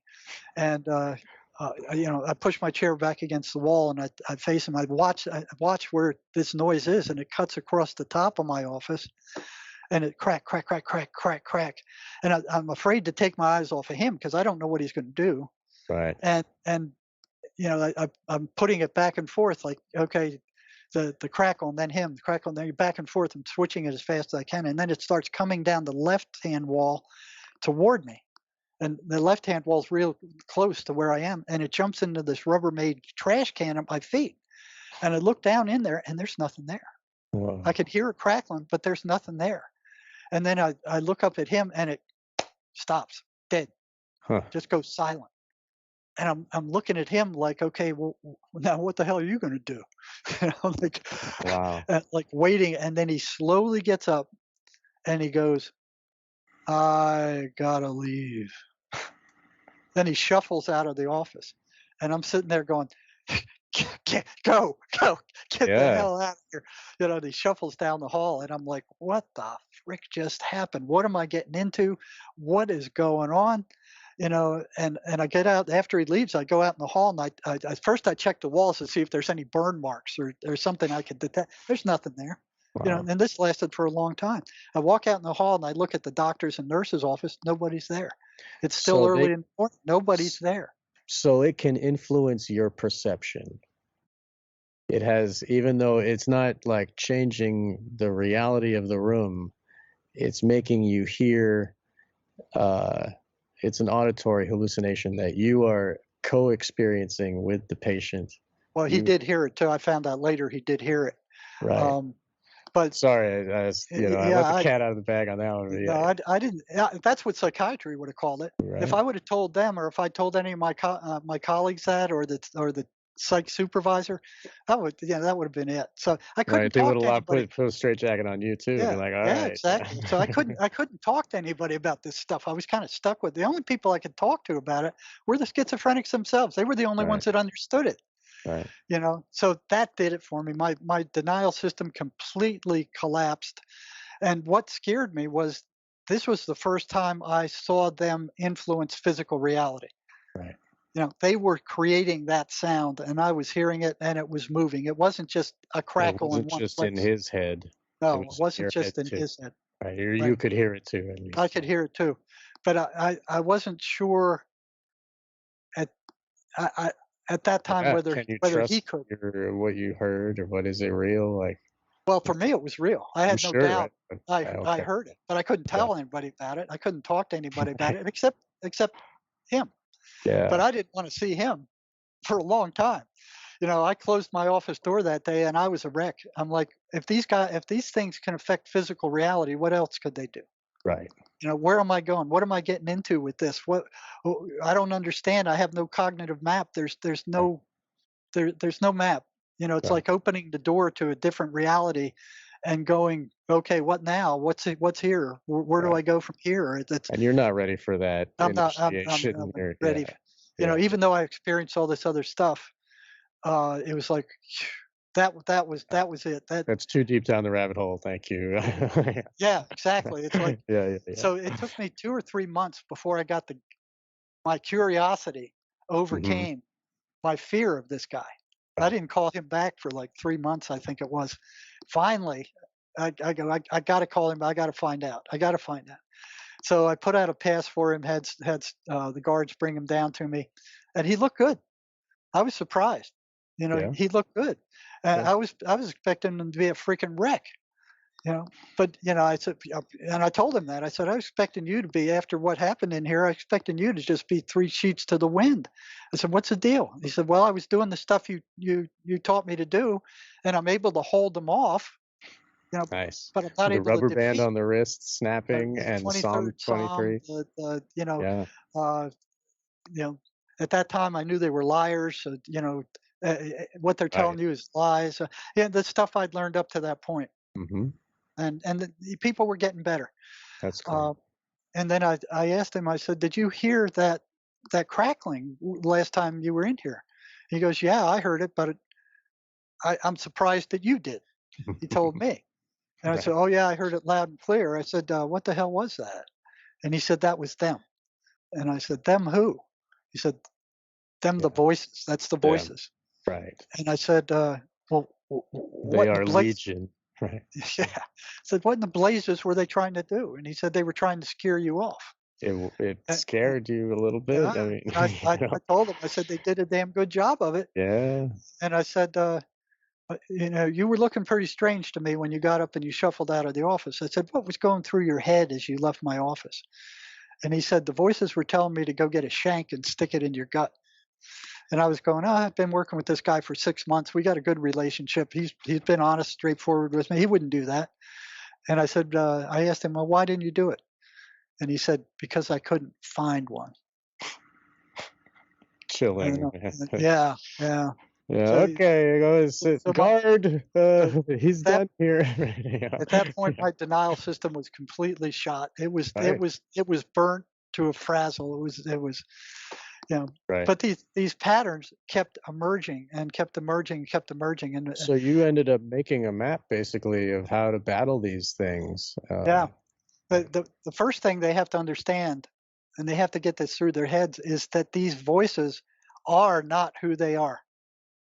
They want them to think that, but they're not. So because they are energetic entities, they don't belong in this dimension. They can be in 2 places at the same time. So, it's like a magnetic field, or electricity or gravity. All these things, all these energies are invisible. The only reason you know what they are is because of the effect they have on physical reality. So with a magnetic field, you can't see it, you can't feel it, you can't touch it, you can't taste it. It's not amenable to any of your senses. The only way you can see it is maybe if you get some iron filings and you put the magnet up there, and then you can see what the field looks like. That's right. Okay. These things are the same thing. These are energetic entities. They don't belong to the physical realm. Right. All right. So they can be in 2 places at the same time. They can go into your mind and they can see what's there, and they can pull up every rotten thing you ever did Right. and put it in your face and just nag you with it. So Use it against you. use it against you. So, if you look at the rest of the animal kingdom, you look at, some of these nature movies where a lion is chasing a gazelle and it's almost got it. And, it might have its claw in its butt and it eventually escapes. It looks around and it's way down the way, the lion's gone. It looks around, the lion's not there, and then it just goes back to the way it was. There's no paranoia. There's no, watching every 5 seconds for the lion forever for, years and days. I mean, it just goes back to the way it was. It doesn't keep going. Oh, the lion's going to get me. The lion's going to get me, and turn into a neurotic wreck Interesting. like humans. Yeah. So these things get in there and they'll bring up that crap and they'll go, "Look what you Right. did. Look how stupid you are." And the satanification of our society induces us to do sin, and then that in so doing gives the demons fuel to trap us in guilt and shame and all this other things. Like if Right. if we were not, if we had abstinence and we were able to control ourselves, then the demons wouldn't have any power over us. Well, it's Well, I mean, less there's power. a battle for your mind going on Right. constantly. Right. I'm sure you've had times in your life, everybody has, where you're just walking along, minding your own business, and all of a sudden this horrendously awful thought comes into your mind. Right. Why don't you do this? Why don't you jump into the Grand Canyon? Why don't you jump Right. off this bridge? Why don't you drive Right. your car into oncoming traffic? And you're sitting there going, where the devil did that come from? You know, it had nothing to do with your previous thought train. It just barges in there and goes, "Why don't you do this horrendously awful thing?" Right. So it's not just the So it's like a radio schizophrenics. frequency that gets transmitted, and some people can Yeah. pick it up, and some Well, people are more susceptible everybody to picks it this. up. Everybody has those thoughts. Right. You know, so Right. it's not just schizophrenics who are hearing that. Right. It's the predominance of your attention that you give to these. You Right. know, if you go, "Oh yeah, maybe I'll drive my car," and you do it, the repercussions are horrendous. Of And course. that's what they want. And then So, that causes more pain and suffering, which yes, they can get drain more of your power from. You know. exactly. So And so also, like, if somebody who's affected by these things, if they die, it can transmit to another person in the family, can be affected by the same thing, because they just jump from one to the next, and the trauma of that death and can lead to you know, a cycle of thinking, I've negative seen thinking. that, and you know, here's psychiatry and psychology and then the medical establishment. Oh, it's genetic. It's genetic. Hmm. Again, they have no proof for that whatsoever. They're just Right. saying it, you Right. know. And they go, "Oh, schizophrenics have different urine than everybody else." I mean, it's all this bull crap. Wow. You know, one thing that I did find interesting is that they put these EEGs on their head for the schizophrenics, Hmm. and a split second before the voices spoke, there was an electronic signal from that device. Wow. You know, so it's they're transmitting and setting off the neurons in the brain, which Right. I found very interesting. So But it's basically controlling electrical energy. I mean, our brains are electric. Our bodies are well, like a mechanical device run on right, electric right. impulses, as well as chemical. I guess we have endogenous chemicals, like we were talking about earlier with the chemical balance of dopamine and serotonin and all these things. Like, So um, it's all got to do with energy. So you look at the electricity. It can be generated mechanically with magnets. It can right. be generated with chemicals. Hmm. You know, so these things are energetic entities. Right. And just like that magnetic field, you can't see it. You can't see gravity. You can't see Right. electricity.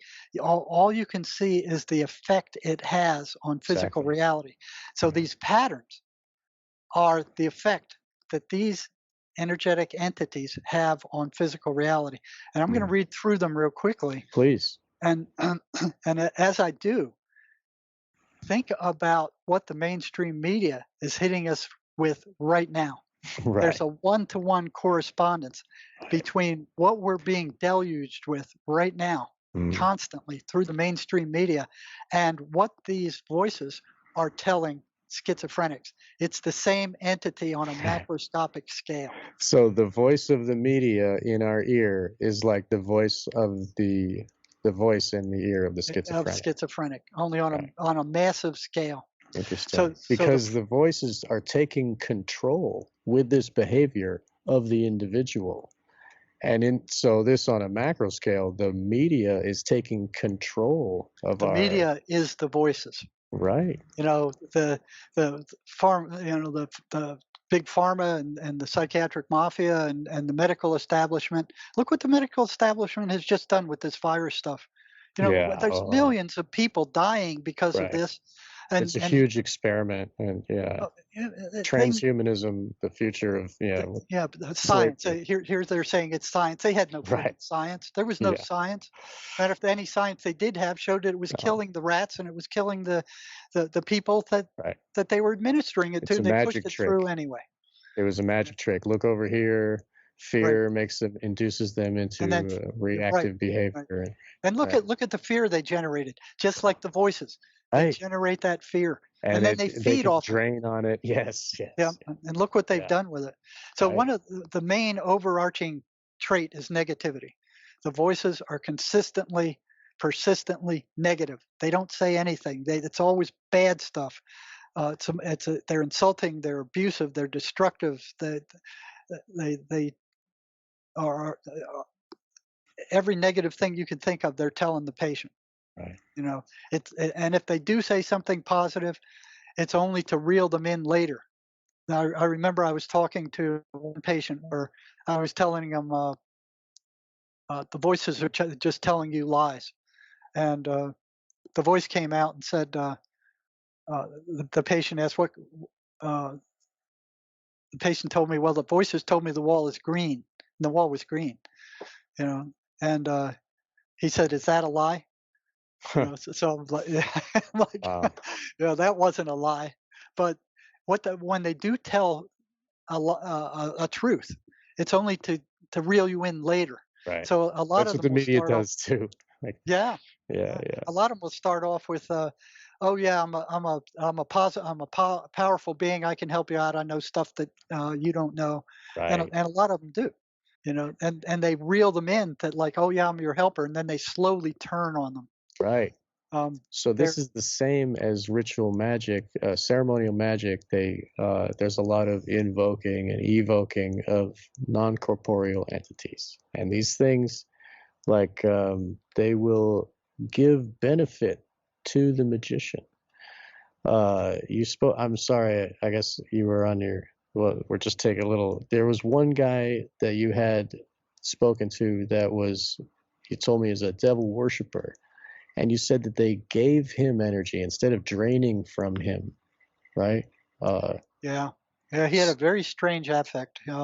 He kind of spooked me. I didn't want to push him too far, Mhm. but he But he said, was yeah, getting benefit from them instead of being a victim. He was, he and was he was right, getting. They were giving him energy. That's what he said. He right, said he said he could psychically travel to certain cells in the Florence prison, which was 75 or 80 miles from the prison I was working in, right, and he could see what was going on in those cells. right, Uh, I thought that was right. interesting, but I didn't want to push him too far. I've also seen evidence of, uh, the SRA victims have more enhanced abilities, as if they're getting benefit from the trauma and being negatively affected. I mean, this is like unlocking abilities in their minds, like photographic memory, or the psychic Oh abilities. yeah, That type. there's a lot of times they'll tell the victims stuff that there's no way they can know. Right, There's no way they could know that stuff. right, And the amount of energy that they can give these people. I've seen a little 150-pound inmate toss two big guards around the inside of a cell like they were popcorn. right, They get supernaturally strong. The the most dramatic part of that was one one psychotic who was in a cell in the maximum security prison in Florence. So he was in isolation, and the guards wanted to move him, and he didn't want to move. So they come up and they go, "Okay, cuff up. We're moving you." And he goes, "Screw you. I'm not going anywhere." So they go, "You don't cuff up. We're going to go get the pepper spray." And they had these like quart bottles of this stuff. Ugh. That I mean, and I don't know if you've ever experienced that. It's nasty stuff. Yeah, right, right, It's nasty stuff. It'll just bring most people down to their knees. It burns their eyes. They can't see. right, You know, and they go, okay, we're going to get the pepper spray. So he's sitting on his bed. They come in with the pepper spray, give him another chance. Come on out. No, screw you. Come in and get me, pussies.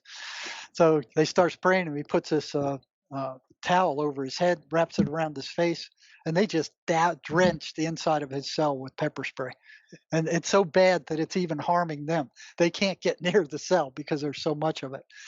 So after that, they two of those cans, and he's still not coming out. His cell is drenched with the stuff. So he said, "Come on and get me, pussies." wow, He's mocking them, and nobody's going to go in the cell at that point. So more guards come, and they say, "Okay, you don't come out. We're going to get the stun gun." So it's these 50,000-volt guns that like a shoot. cattle prod, basically. No, it shoots a Oh, little. it's got It the shoots a little. electrodes with the Yeah, wires. it shoots that electrode Yeah, with a wire attached, and right. it beds itself in the inmate, and then it delivers a 50,000-volt charge. Never seen anybody stand up to that. It was like boom. As soon as they're hit, they're down. Yeah, They're down. They don't even know what hit them. right. This guy's standing there just quivering, just standing there quivering. Wow. So the one wasn't doing the job, so they went and got another one. And while one is discharging, the other one's charging. And here they are, like bam, bam, bam, 13 times. 50,000 volts, and this guy would not go down. Oh, It just enraged him more. He's just standing there quivering. And then finally the warden comes down. He sees what's going on. He goes, "Hey, stop that. They're going to get me for cruel and unusual punishment." right. So here's the cell drenched in pepper spray, 2 of these things stuck in this Wow. prisoner. And so they, they cut that off and they say, "You come out or we're going to get the dog." So they go, the prisoner goes, "Come on in and get me. Go get your dog." Nobody's going in there at that point. So they go and get the dog, and the prisoners were terrified of the dog because these were expensive, Yeah, they're trained paid. They're paid trained to attack. attack dogs. Right, Yeah, right. yeah, they're trained to attack. They're trained to bring these people down, and they're pretty vicious. Right. So they cracked the cell, and this guy's sitting on his bed, and they sick the dog on him. They have a long rope on the dog, so what the dog does is bites the guy, and then they drag the guy out.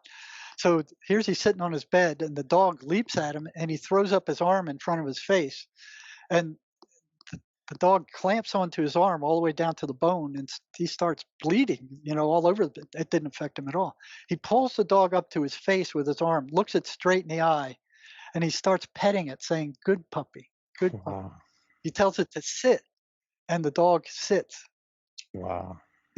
And everybody's looking at this, but the dog doesn't let go of his arm. It sits, but it doesn't let go of his arm, and he's petting it, going, "Good puppy, good puppy." Wow. So they pull him out of the cell, and then they beat the crap out of him. So My it goodness. tells you, I mean, that they're supernaturally strong, Right. and it's Right. supernaturally strong. So this That was obviously human is like enticing for black magicians, the people that want to have abilities over others. It only makes sense that they would do sacrifice and they would have, they would abuse people for the benefit of those demons or the non-corporeal entities that are telling them to do whatnot. Yeah, generates more food for them. Right, right. And basically the black magicians are working for them and receiving a payment of abilities and powers and loosh. Yeah, loosh, right. Yeah. Yeah, you look how powerful It's a spiritual exchange, right? It's like a voluntary. kind of. Yeah, you look at how powerful the American Psychiatric Association is, and the APA and the medical Yeah. cartel. I mean, Right. but yeah, these things are energetic entities. So the way they manifest, just like with the iron filings that a magnet has, you can see the filings are these traits. So they're consistently negative. They're anti-religious. They resist their victim attending church, reading the Bible, any positive spiritual path. They hate the 23rd Psalm. They don't want the patient to do anything positively spiritual or religious. This is just like the media. This is very interesting. Yeah, they constantly create negative emotion. That they foster negative emotion and they feed off it. They energetically drain their victims. They get louder after sunset, which is odd because I remember working in a geriatric center once doing psych evaluations there, and they call it sundowner syndrome. These old guys would start getting crazy and out of control after the sun went down. Wow. The voices get louder after the sun goes down. So the sun has a way of restricting the voice in the I guess they get loudest between 3 and 4 in the morning. That's interesting. I have no idea why that is, but it's a consistent thing. Yeah, it's like the Jesus supposedly was crucified at 3 in the afternoon, and then 3 at night is like the opposite, the anti, right, the devil's hour or whatever. And the fact that the dark entities, they associate themselves with darkness and water and like depths of opposite of sun. It's interesting how that it seems to fit like that. I didn't know what that meant.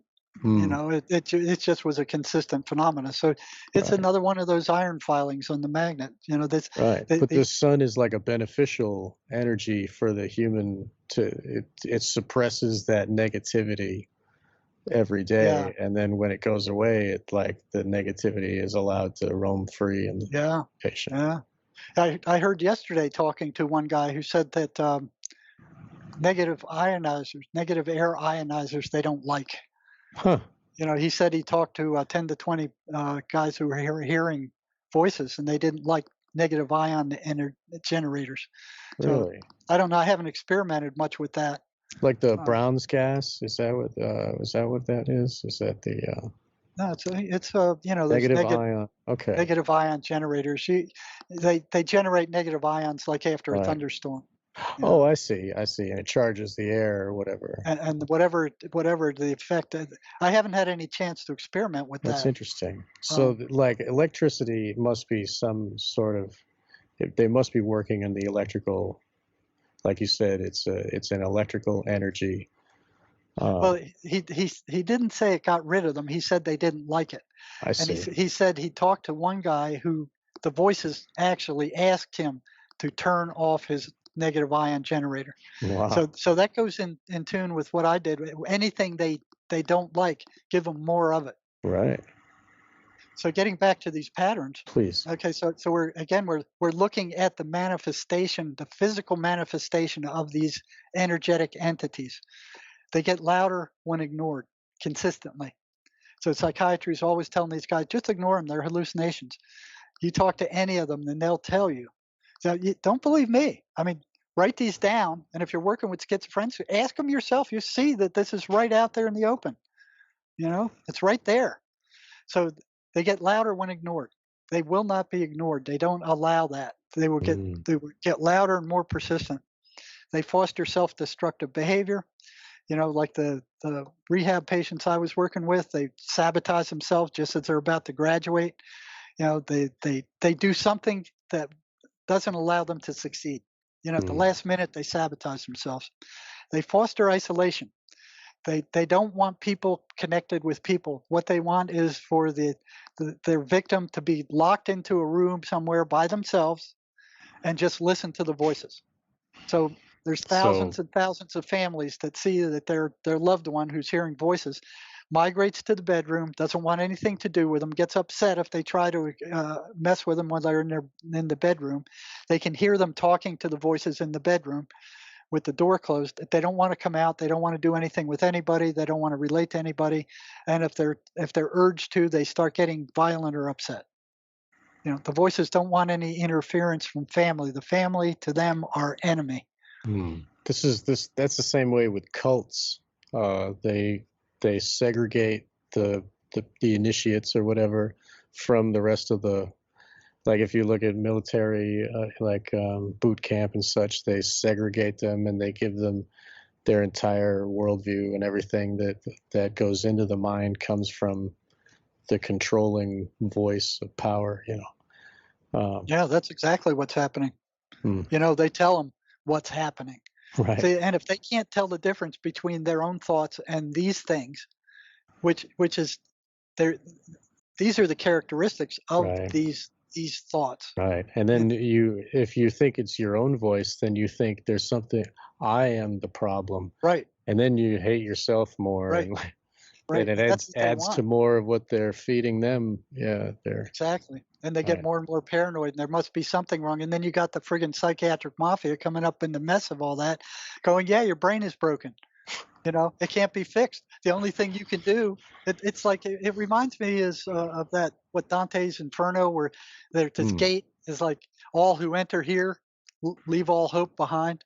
Right. Yeah, that's exactly what they're saying. The only thing you can do, your brain is broken for the rest of your life. There's nothing you can do. Take these toxic medicines. Submit to our, control over your body, because you can't control yourself. Right. And that's what the government is doing to all of us. Like, they make us infantile children who need drugs and, need government to control us because we're not intelligent enough to take care of ourselves. Like, When you look at these things, and as I'm reading these, think about it, and think about what the mainstream media is Of inflicting course. on the world right now. Yeah. 2 So years the of isolation. 2 years of isolation, hide your mask, hide your face, don't get Right. near anybody, separate, segregate, 6 feet apart, Right. don't And go hate the anywhere, other, hate them who anybody. doesn't, Yep, they don't wear anybody. a mask. Yeah, they Or, don't wear a mask. yeah, hate I on got that. thrown out of Costco for not wearing a mask. The guy went nuts. Yeah, I You're know. not wearing a mask. Get up. Blah, blah, blah, blah." I'm like, oh, you freaking lunatic. Oh yeah, they are, and they choose to be. They give into that with their free will. They want to be It's like, lunatic. it's like they got some power or something, and Yeah. everybody's scared to death. Right. So these things. Another one is number 9. They demand the attention of their victims. So you can't. If you try to put your attention somewhere else, they'll try to snatch it back. So one of the things is to reclaim your own attention somehow. Mm, Do something you like. Listen to music without words. right. Read or Does uh, meditation help with that? no, they get louder in meditation. They won't Oh, let you okay. meditate. They won't let you Wow. do that. Wow. That's you sit there, close your mind, and they're right there. Wow. Yeah, they don't want you doing that. Mm, So it's a battle for the victim's attention. They have to fight for their attention back. right. Right. They can't just idly allow that to happen. Like attention is currency. It's spiritual currency. Yeah. Yeah. So they don't like you putting your attention on any kind of positive religious anything. Mm, So they maneuver for increased control over the victim. And I remember when I started off, I remember this one patient, he told me when the voices started, they came out of nowhere and they would tell him stuff like, hey, go sit down in that chair, or go pick up that pencil, or, it was almost like a somebody test driving. to see if Yeah, he is under their control. right, to Right. see how much control they had over him. Mhm. And if he did these things, they would give him more. Right. They, Give them the real task of what to. Yeah. yeah. They're constantly gaslighting these guys. Mm, It's. I remember one guy they had convinced him that he had murdered somebody. He was on heavy doses of meds, and he'd been struggling with them for years, so he didn't know whether he had or not. So they were telling him he had, and he was thinking, well, I don't know what I did or not. Maybe I ought to go turn myself into the police and see. But he knew if he went to turn himself into the police, they would think he was nuts and they'd lock him up. So here he yeah. was caught between, this catch-22, where they're telling him he murdered somebody and him not knowing for sure, thinking he might have, but was too afraid to try to actually find out. Yeah. So they gaslight constantly. They manipulate perception. And then if They you doubt your own self and your right, own reality, then right. you're a puppet for them. That's They can exactly take right. control. That's exactly right. They want you to doubt your own reality, and then they manipulate your perception. Somebody will say something neutral, off to the side, and they'll say that guy's talking about you, or these guys are talking about you behind your back, or your friend doesn't really like you; they're just faking like you do, Yeah. or your family really hates you; they're just faking like they like you because they have to. Right. Everybody's plotting against you. There is no good in the world. Stuff like that. And then if we give into those thoughts, those thoughts become stronger and more They become prevalent. self-fulfilling prophecies. So you start acting paranoid towards somebody, they're going to look at you and say, "Oh yeah, you're weird. I'm going to stay away from you." So Right. Yeah. so This is this interesting. is what they're doing. They have complete access over the person's memory. Right. They can, like I said, they're energetic being. They can be in two places at the same time. They can go into your memory and they can pull up every rotten thing that you've ever done and rub it in your face until they generate that negative emotional energy, and then they suck it off. I've spoken to some patients where this guy borrowed a dime, I think it was, from somebody, and he never returned it. And that was like 20 years ago. They went in there, they pulled up that incident, and they threw it up to him and said, "Look, see what a rotten person you Wow. on purpose didn't return that dime, or you murdered these worms that you were putting on the fishing hook. Look what a rotten person you are." Wow. So Yeah. So it doesn't matter how much of a good person you are, they'll find something in there that. they'll find something in there.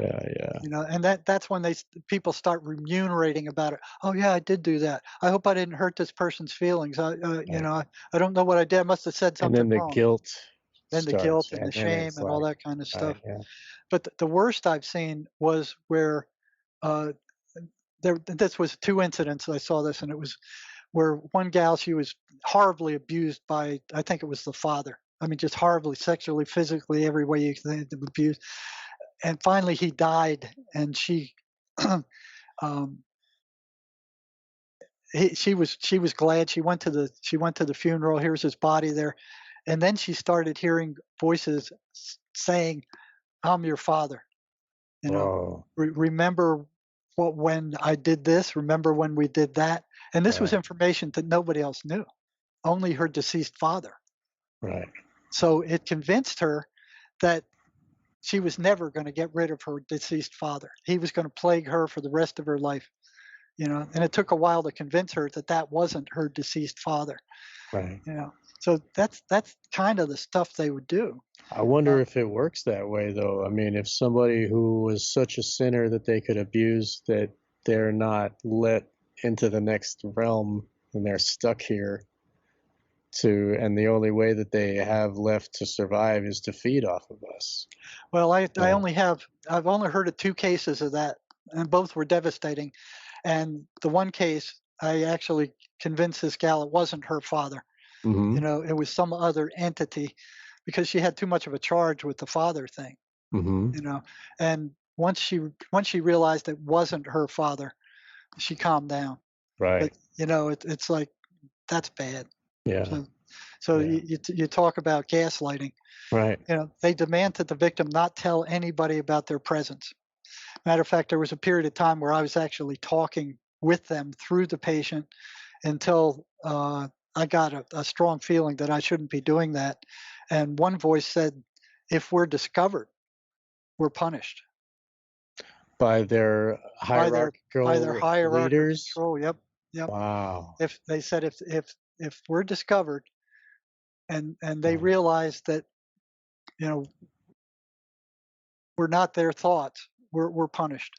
Wow. Um, I've learned from uh, other researchers that these things, they don't experience time like us. no, there is no time in their universe. Right.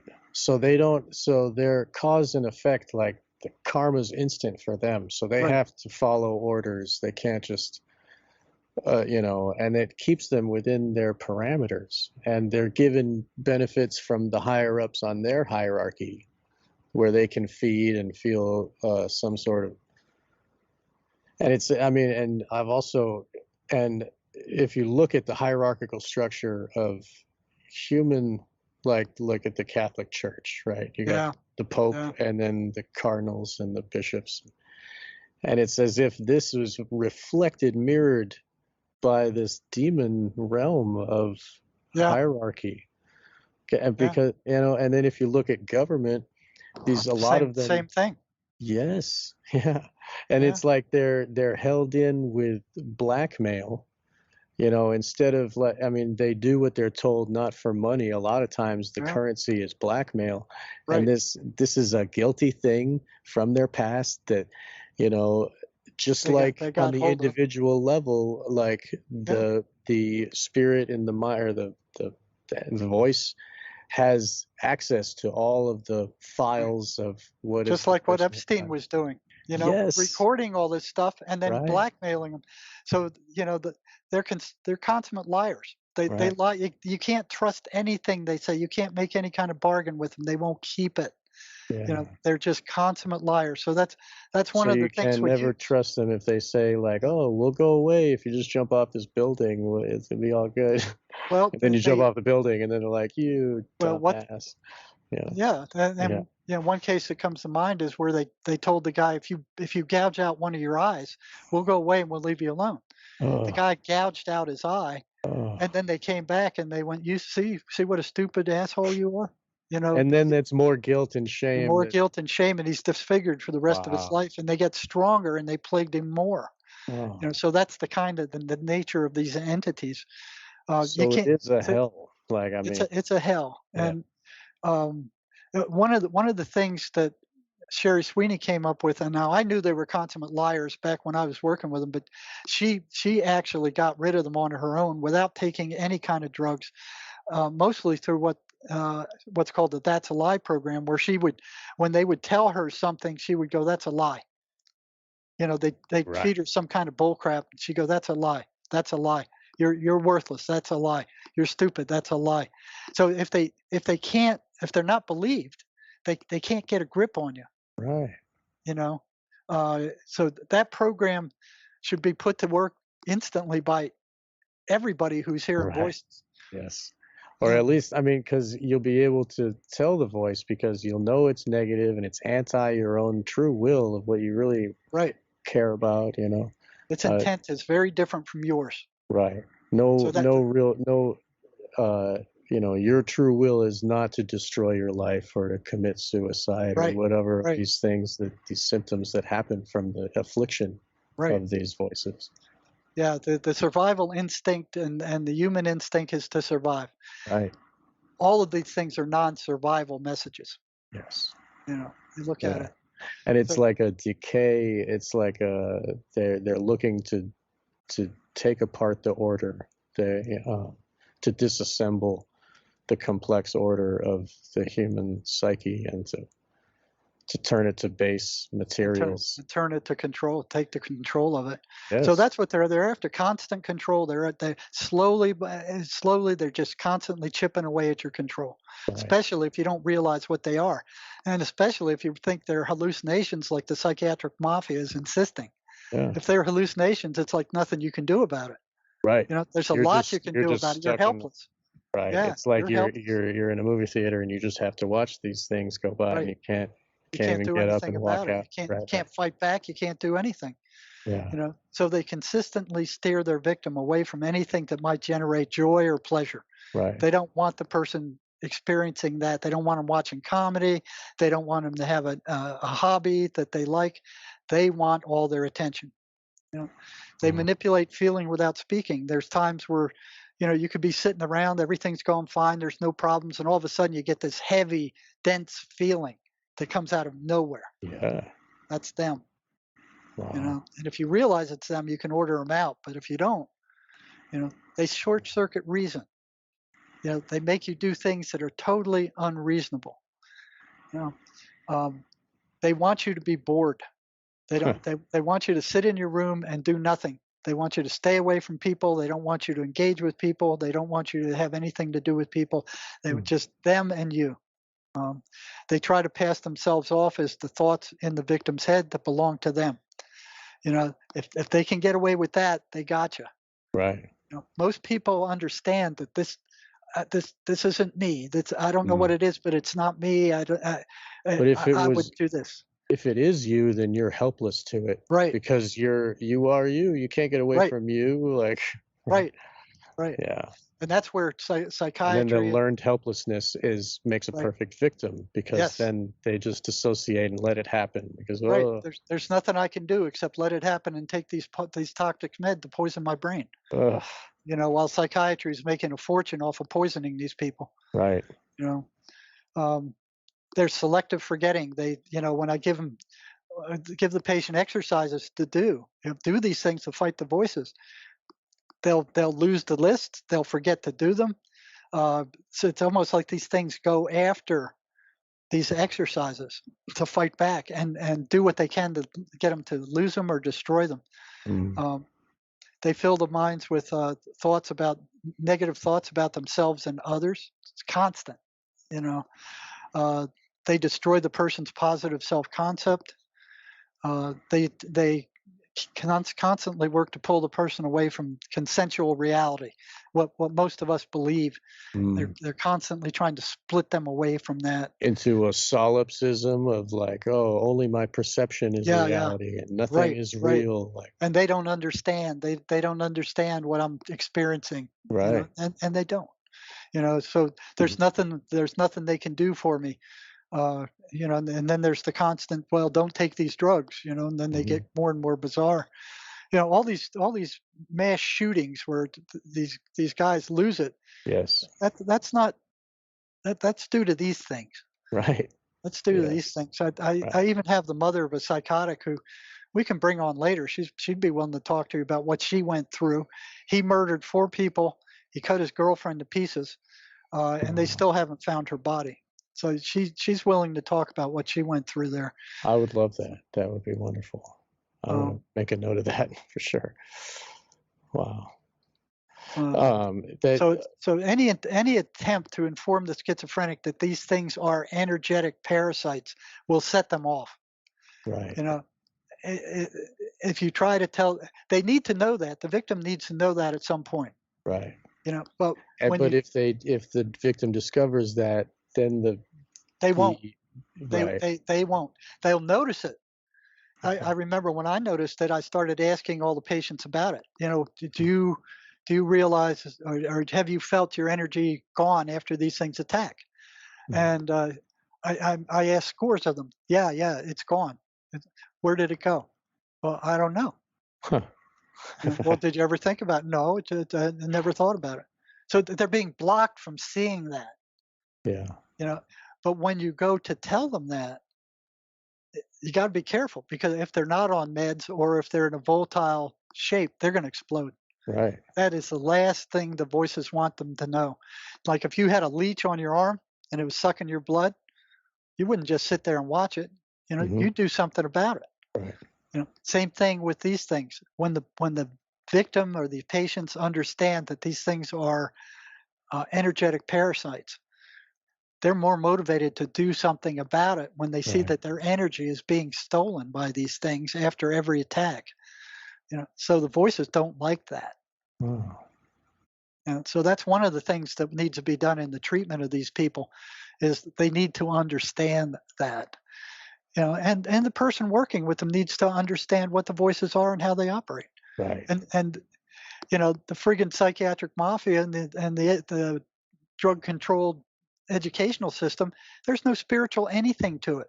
Yeah. We're spiritual beings. We're, you know, the spirit leaves, you're dead. And they will not touch any spiritual anything with a 10-foot pole. Right. They're materialists. Yeah. Materialists, and nothing they do is working. Right. These drugs aren't working.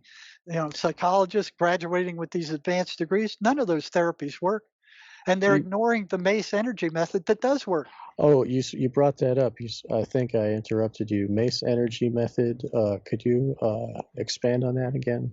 Well, what Mace found out was that during a trauma, that, you know, it's very similar to when you stick your hand on a hot stove. You know, you don't think about it.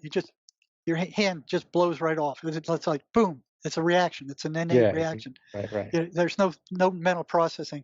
Well, he found that the ego does kind of the same thing. When you run into a nasty trauma with awful feelings, the ego buries it in the subconscious as soon as it possibly can, and buries it alive. Okay, and it stays there alive, and it remains alive, becomes a part of your personality for the rest of your life. And these therapies that they have now, by bringing that kind of stuff up, they just go, oh yeah, this bad thing happened over and over and over. It doesn't discharge the emotional feeling. It just digs it deeper. You know, it's like, oh, you're like re-experiencing it over and over and over again. It makes the person worse for the most part. So what he found is that the mind is not what psychiatry and psychology think it is. He says the only purpose of the mind is to form an image of where you put your attention. That's it. The spirit does the rest. You know, so what you do is ask the spirit will help locate the trauma. So you ask the person to search back to the worst trauma they ever had, okay? Because the buried entity, the buried identity would be below that trauma, okay? You go to that trauma, and positive absorbs negative. So the spirit itself is positive. This trauma is negative. So when that is concentrated on, and that feeling is turned into an image, then the spirit can take it and dismantle it. Wow. So they're turning that feeling or that event into an image, and then it's disposed of. And although they can remember it after it's done, the emotional charge is gone. and you ask them, well, okay, how do you feel about this horrible incident now? You go, well, it's a thing that happened. You know, it doesn't have that charge. This works. They've taken it to one of the universities in Australia, and they said, we don't want it unless you give it to us. And of course, the originators, they spent 25 years putting this together, and they're not about to give it to them. So they blow it off. They went to the Australian government. They showed them how well it worked, and they blew it off. So this is something just like the stuff I'm talking about that will remove those traumas that these things feed off of. Interesting. So the information that I have here, plus the use of this advanced psychotherapy, is working to get these people better. And I have no doubt that they're going to do everything they can to stop it, because it's going to interfere. People are actually recovering from schizophrenia, fully recovering. The voice is gone. That's beautiful. They're not going to want this. They are not going to want this. That's amazing. And they say it can't be done. But it has been done. It has been done. Yeah. It hasn't been done a lot of time. In the prison, I think there might have been 5 or 10. And then I had one a couple of months ago who she totally recovered. Wow. She's now flying a trapeze. She's jumping on the trapeze, letting go in the air and catching the other person and stuff. Yeah. Her confidence. testimony is on my website. Right. That's beautiful. So it is possible. Right. And that's all that needs to be known. Is it possible? And then let's make it possible. Right. But it's like David and Goliath, the opposition with the psychiatric mafia and psychology. And you look at psychology, there was a research done on their publications. They found that 80% of what they publish is non-replicable. Oh yeah. That means 80%. That's what across all science, pretty much. Like it's whoever pays for the science gets what they want out of it. Especially with psychiatry. Right. And then who's gonna.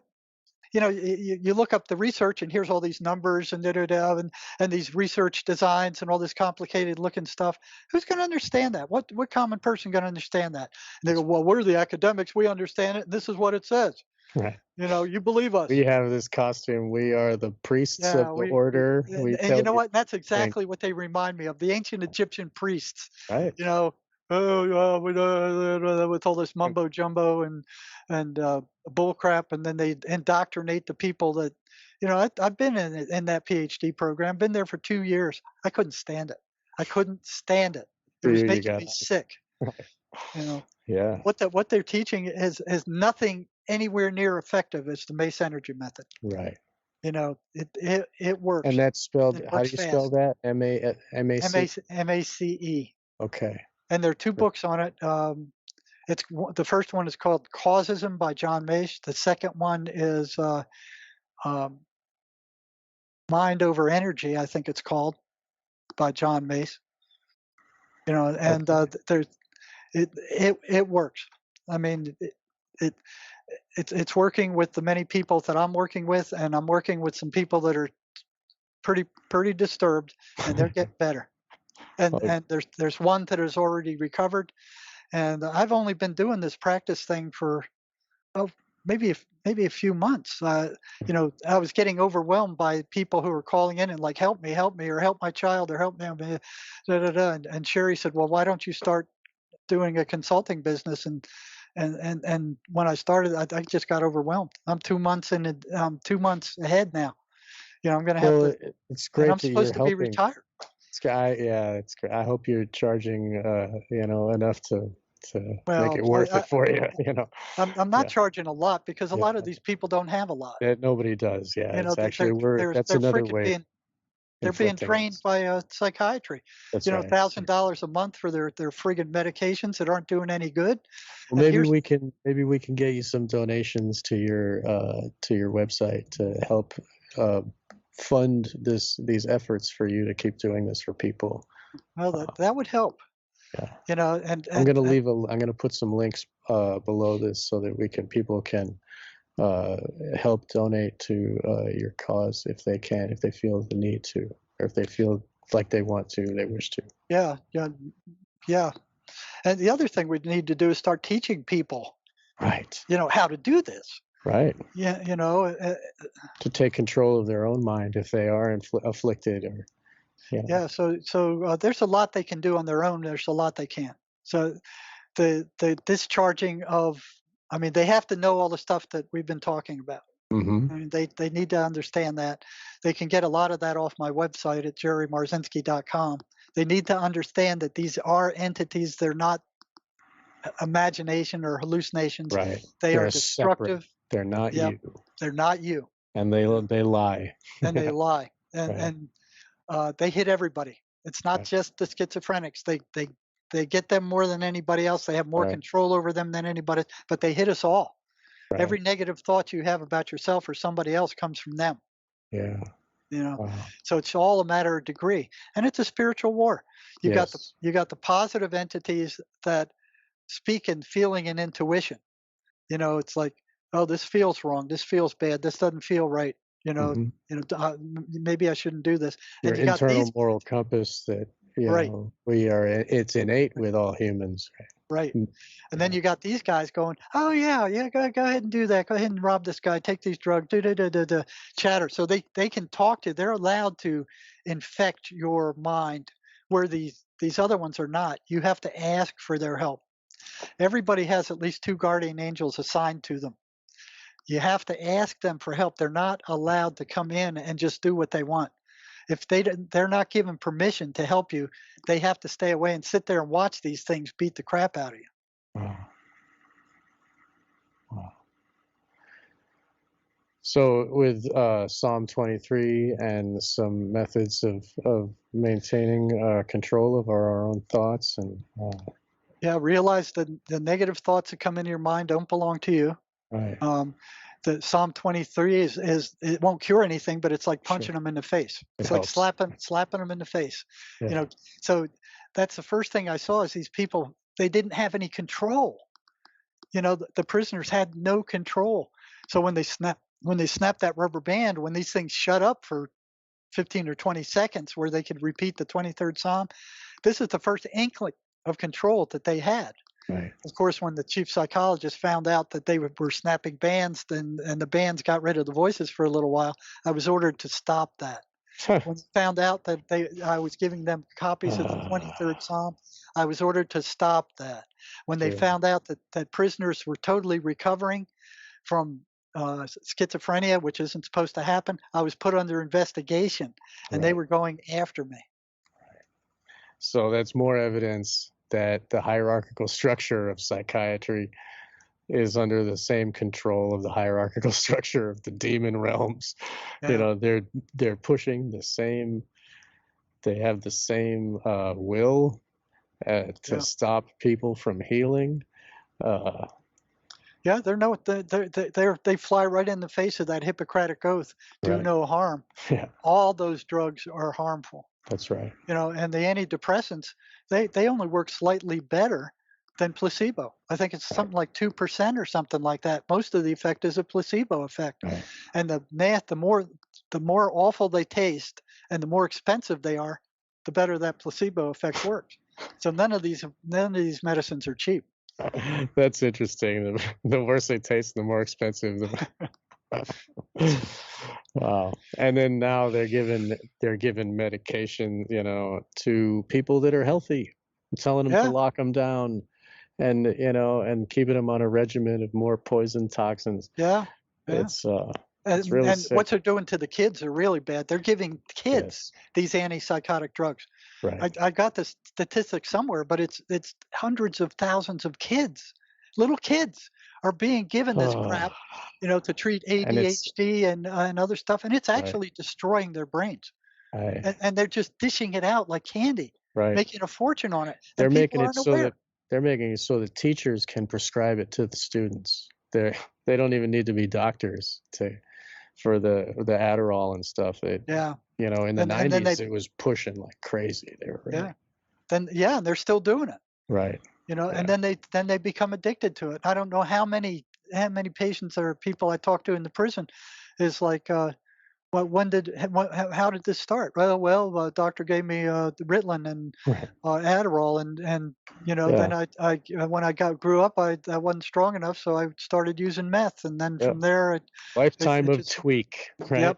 yep, Yeah. right along the way. Yeah, dude. And it, and then you look and you see who runs big drugs, who, it's all the same people, like the same pharmaceutical companies that make the opioids are also, they're buying their raw material from the same heroin, the same people as the black market for the heroin. It's a system of slavery, basically. It stupefies people. It's sick. It It's absolutely sick. It makes them susceptible to the shadow people. Yeah. It opens them up. It does. It opens them up, and the voices start. Yeah, yeah. And by And starting them the young, prison is full of them. by giving it to them young, it makes it indistinguishable from their character traits. You can't tell the difference because you've been medicating them so young, and then the effect of that medication, you think, oh, that's just how he is. That's just his character, and then it compounds and gets worse. Yeah, with true ADHD, it does have the opposite effect. It calms them down. Oh, right. That's like if you see that, Right. that's kind of like, okay, you hit it on the head. So there is an ADHD. Well, but they don't know what causes it, but they know that amphetamine calms these guys down. Right. Well, I've seen some people, just the way their genetics are, like if they take heroin, they get up, and then those same people, if they take cocaine, they go down. Like it's just they're wired differently. Like you see, I'm sure you probably don't know about these, but Jane's Addiction, like the lead singer of that band, Perry Farrell, he's like this.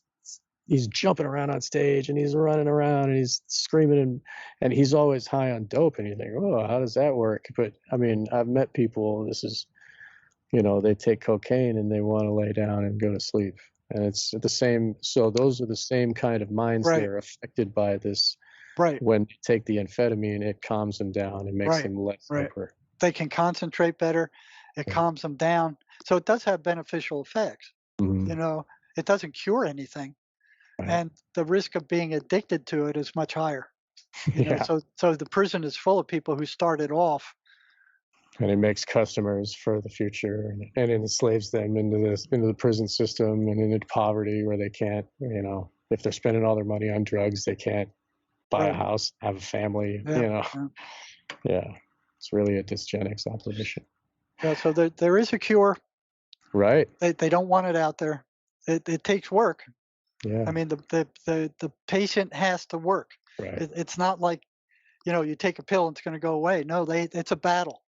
Right. And what we can do is give them the weapons to fight back, and with the Mace method, remove the trauma. Yes. And they will slowly start improving.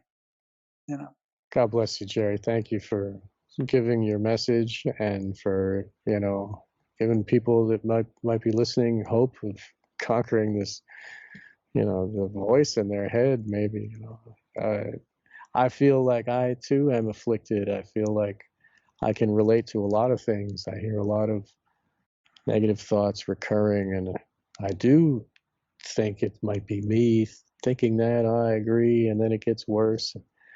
I think that at some level, like you said, we are all affected, and if we can control our own mind, that's step one, and then. Well, yeah, realize that all your thoughts aren't your own. Right. Every negative thought about yourself or somebody else does not come from you. Right. Your spirit is pure. It's like the energetic, the energy in a magnet. That magnetic field is pure. Gravity is pure.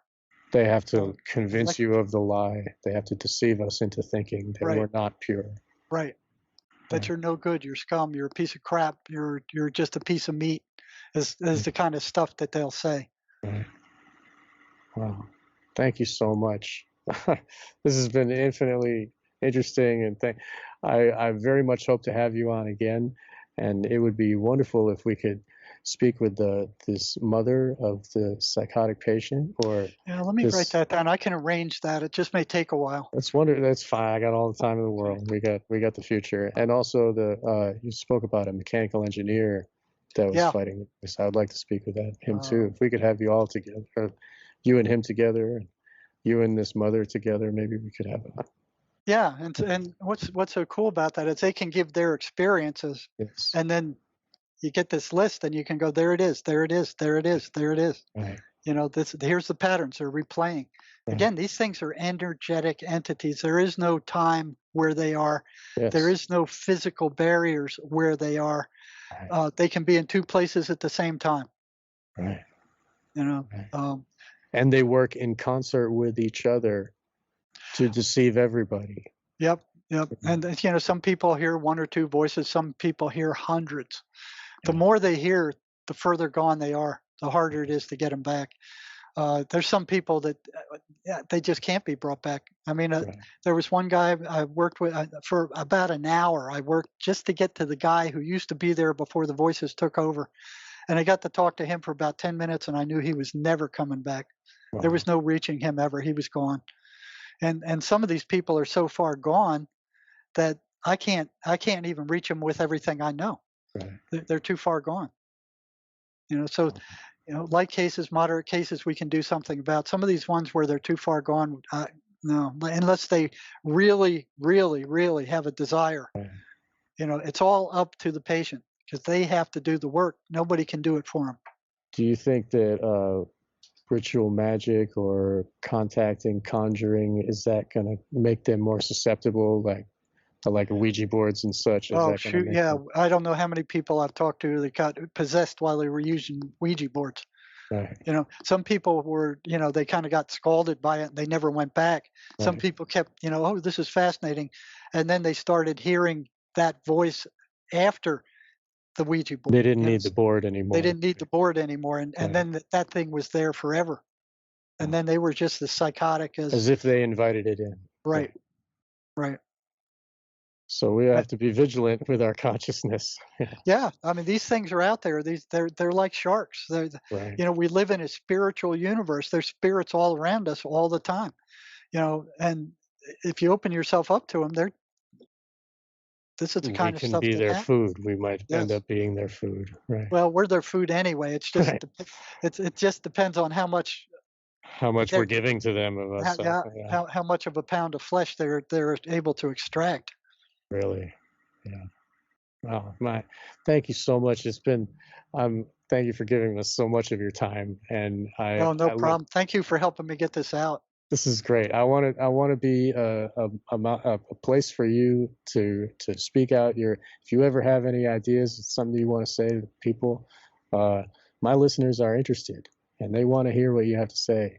So please reach out at any point. Now we have contact with each other. Thank you again for being our guest. I'm glad to do it. And I'll start talking to these other guys and see if we can't squeeze something into the schedule. That'd be wonderful. Okay. That's great. And thank you again so much, man. Well, thank you for having me on. It's been my pleasure, and it's been my honor to have you here. And we look forward to the further conversation. And thank you all for listening, and we'll see you next time on Wake the Dead. All right, take care.